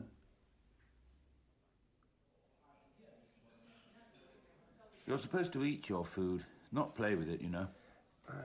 Sorry. It's not me you have to apologize to. You have done well. One moment everybody loves you. Everybody sings your praises. And now, a positive plummet from grace. Wine? No? Sure? Well, I won't let it go to waste. Have you seen Aglaya? We'll talk about her later. I was very glad to hear that you have moved out of that man's house. Lebedyev's. What a piece of poison he is. And hand in glove with Rogozhin. I could never understand how a man like you put up with him.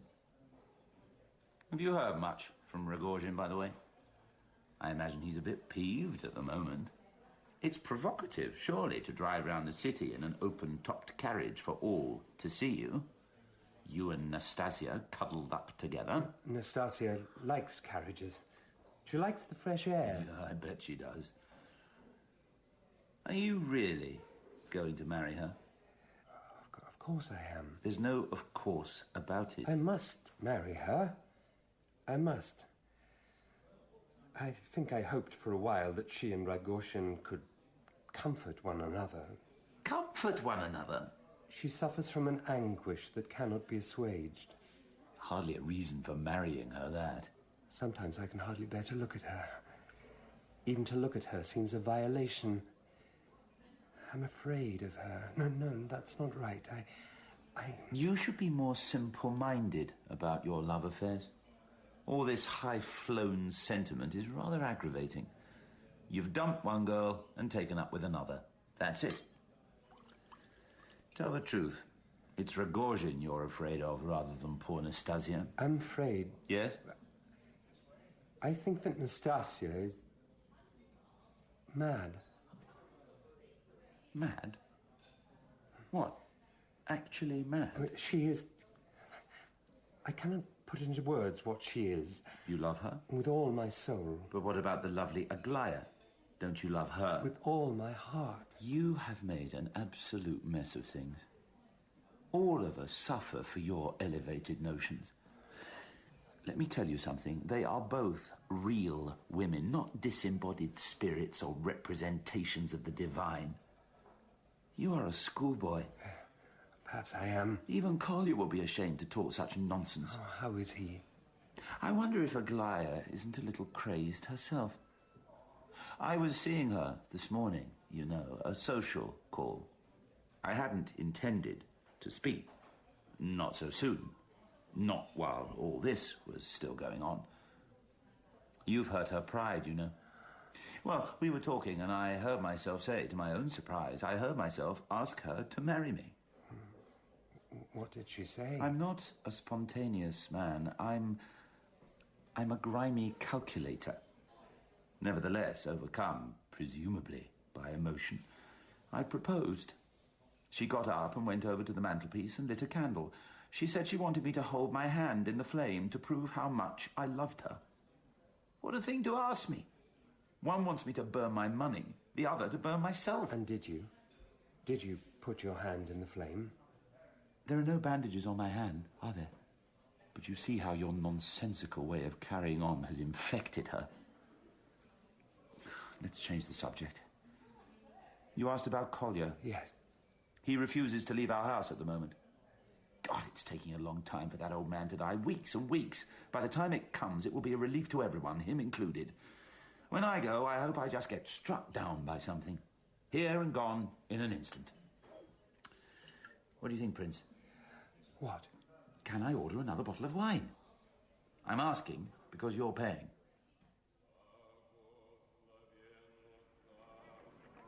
I went to the house, you know, to beg his forgiveness.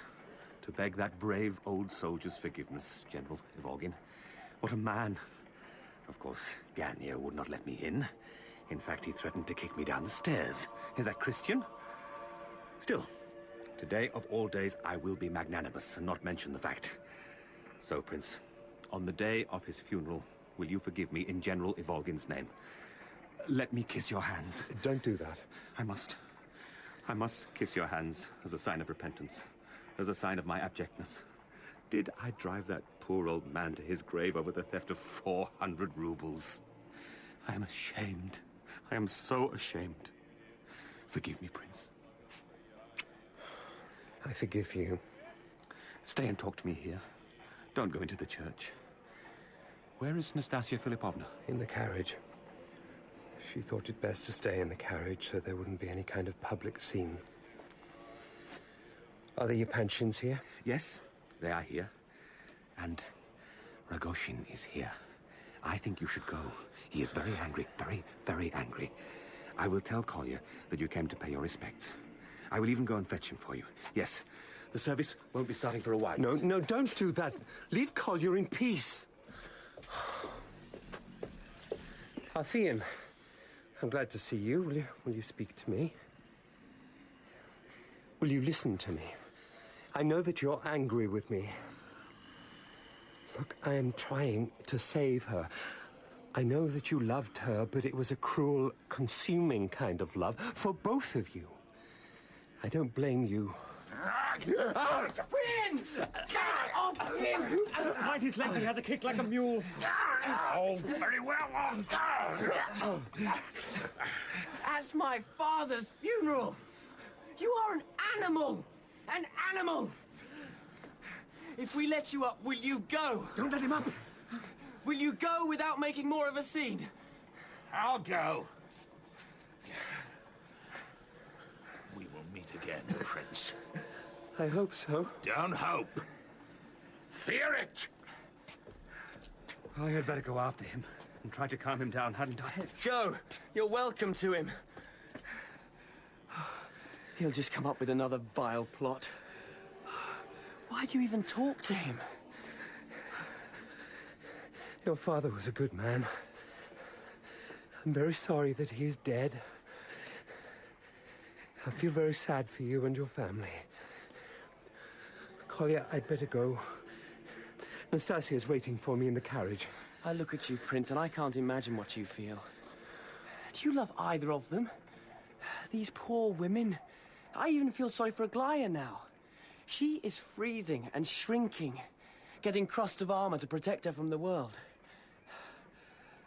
What have you made of her? I think you feel nothing. I think you have loved only yourself in all this, and not even your real self, but an imaginary knight-errant, the prince. When is the wedding to be? Soon. We need an end to this story.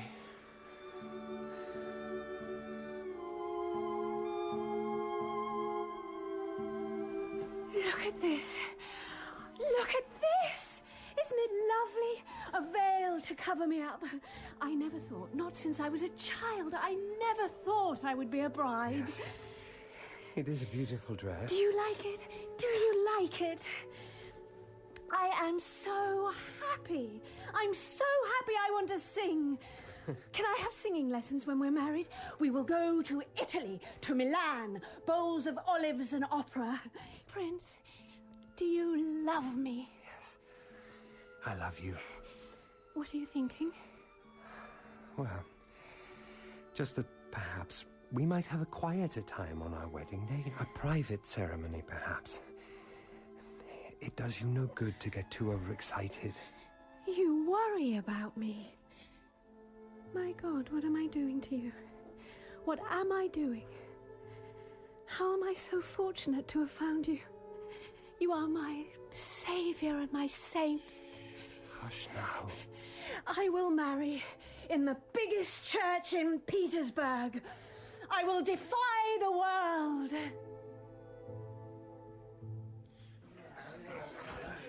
Which one of them is she marrying? The white-faced one. Poor sod looks terrified. Come on, Prince. We'll have to push through. Come on.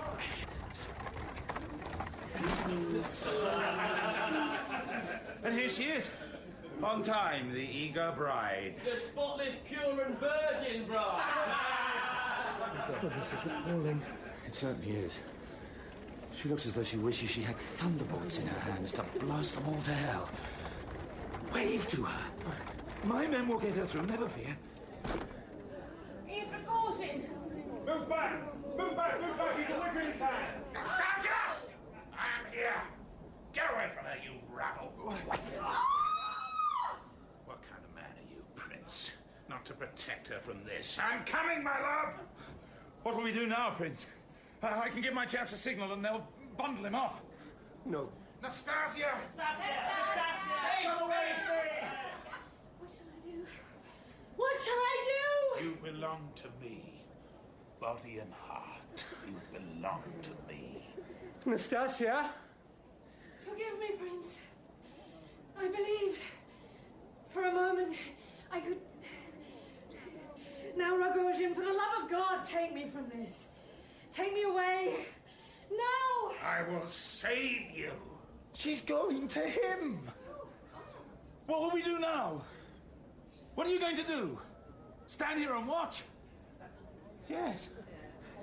That's what you're going to do. It's incredible. She's jilting you, man.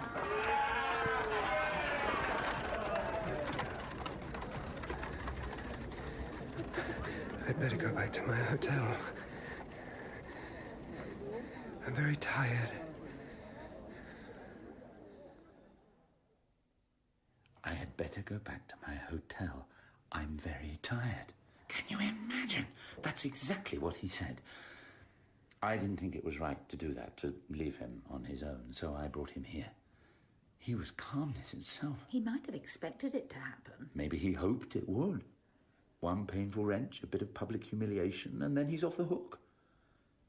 Do you think Aglaya would have him back? No. I won't stand a chance. I'll have to find other fish to fry. I don't stand a chance with Aglaya, do I? We'd better go in and sit with him. I can't stay long. When did you sneak in? I don't know why you bother whispering in the corridor. We could hear every word you were saying. Feeling better? I'm perfectly well. And do you want me to find out if they're still in the city? I could go and ask at the train station. I'll do that. There's no point in staying here. Someone should get him to rest. Why don't you take a rest, Prince? If you're going round to see the Yapanchins, I may as well tell you that they've left town. Left town? Yes. Damn. I'll be back later. Keep an eye on him. I warned you from the outset about that woman.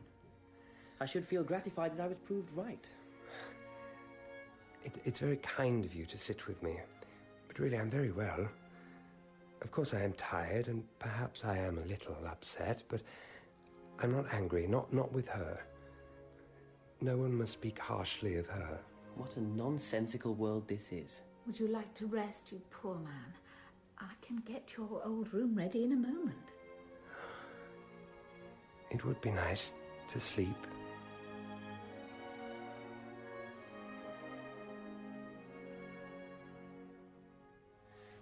I keep trying to steel my heart against him. I say to myself, it is inexcusable to be that trusting, that innocent.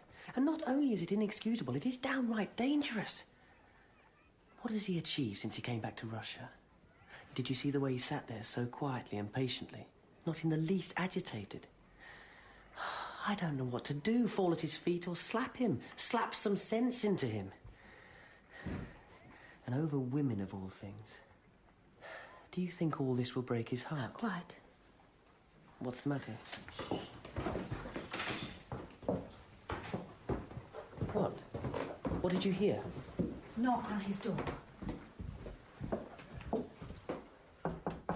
Prince? Prince?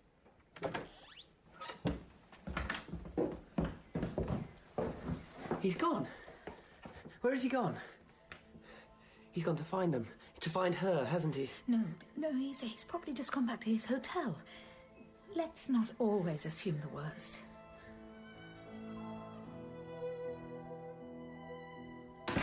Yes? I've come to see... There's nobody home. Tell Mr. Rogoshin that Prince Mishkin is here. There's nobody home. Did he come back here this afternoon? Well, can you at least tell me that? I can tell you that he's not at home. That's all I can tell you. Was Nastasia Filipovna with him? Was there a woman with him? I'm only allowed to say the one sentence, sir. You can ask what you like, you'll get the same reply. You can ask me the way to Siberia or the price of apples in Naples, and I'll say only the one thing. Why? There's nobody home. I'm going upstairs. Will you stop me? Just nod or shake your head. Don't say your sentence again.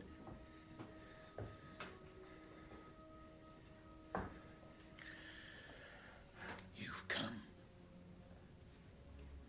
Yes. Not to interfere. Just to see if all is well. I knew you'd come. I must go down and bolt the door now. We don't want strangers coming in. None of us want that. Will you wait for me here? Yes.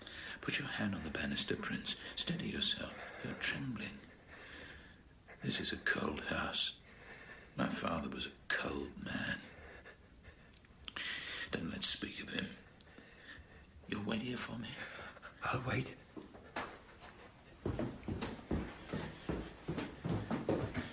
You can leave now. Thank you, sir. Thank you. Get out of my house.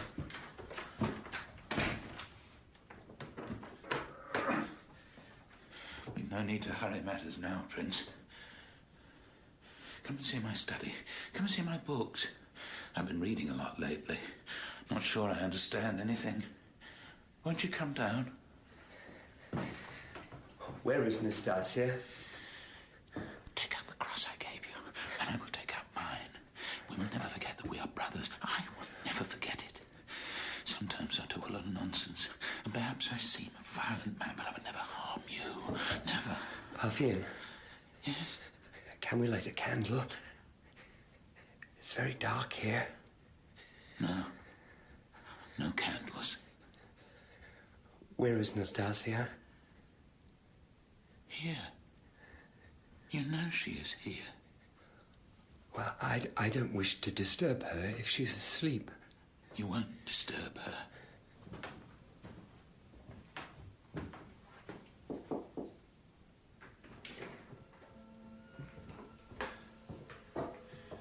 Here is the prince to see you, my love. Come in, prince. There is nothing to see that will offend your modesty. You've never been in a woman's bedroom before, have you? No. Come in.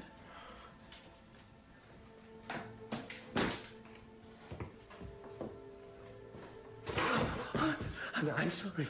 I'm sorry. No harm done. She's nicely wrapped up. Oh, I seem to have missed her left foot.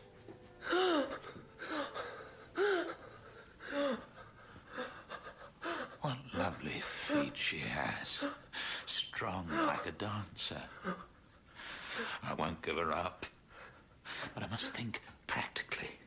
Luckily, there's a lot of disinfectant in the house. I've poured it all around the room. That's my greatest fear.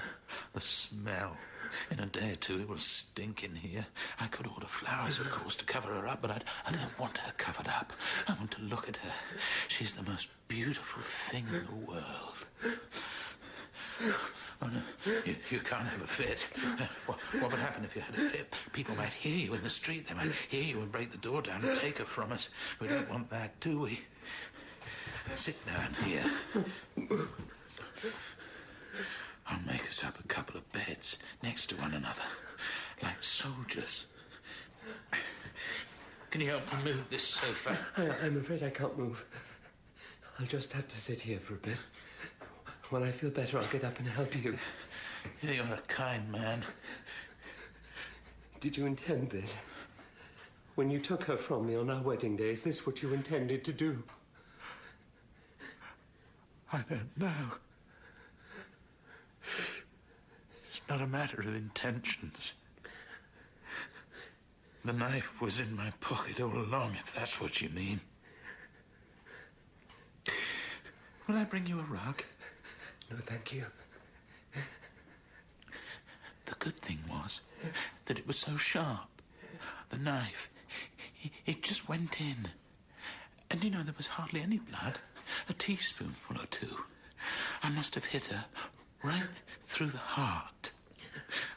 Merciful, that. For everyone. Would you like to play cards? We could play cards for a while. We used to play cards. I'm not sure that I will be able to sleep just yet. I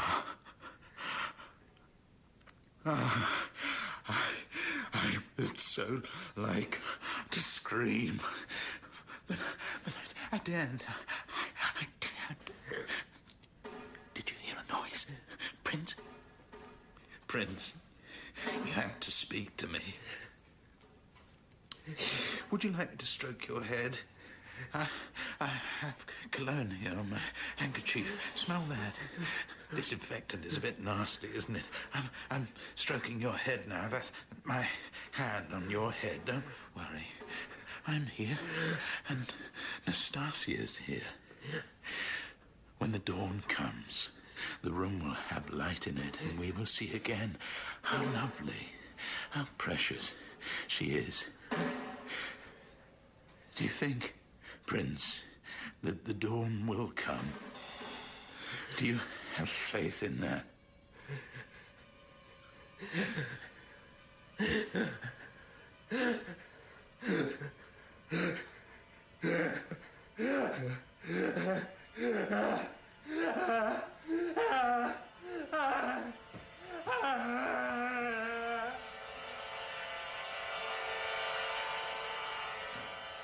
You!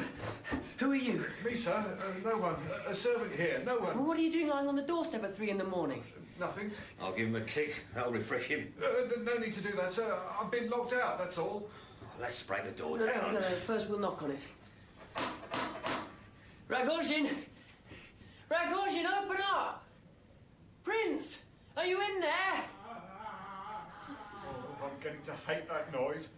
He's been doing that for the last 2 hours. And you've just lain there and listened to it? Mostly I've put my hands over my ears. Oh. Move back.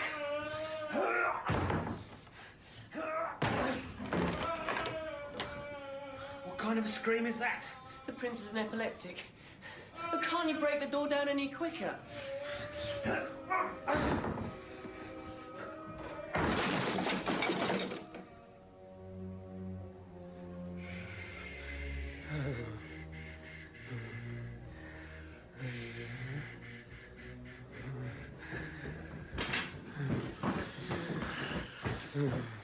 He's stopped now. I keep thinking it's over, and then he starts again. He was making a terrible noise. I tried to stifle it a bit, you know, with a cushion, but then he couldn't breathe. That's better. A little light. You're a Gaussian, I assume. It's me, Collier. Can you open your eyes, Prince? And her in the bed? Someone open the window, it stinks in here. She's dead, I take it. I've seen her go past in her carriage many a time. What a waste. So, which one of you is responsible? It was me. Keep the boy away from her.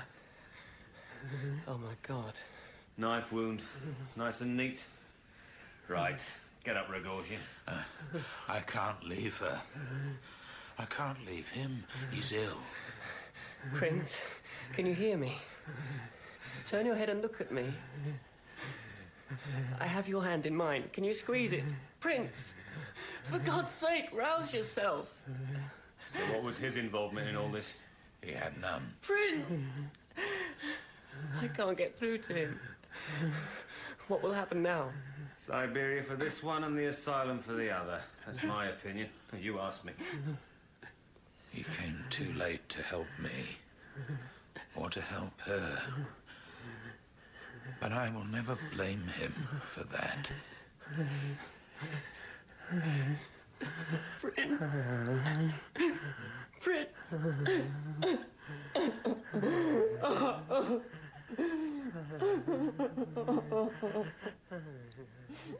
I could bear the fits. I could bear with them very easily. It's just that I am afraid that one day I will not get back into my body. Not properly. It's like having a great fire in one's mind, or in one's brain, rather. I am afraid that one day there will be such a conflagration that I will be swept away, burnt down to nothing. I will be left just sitting in the ashes, an idiot, without reprieve and without hope. That is my fear.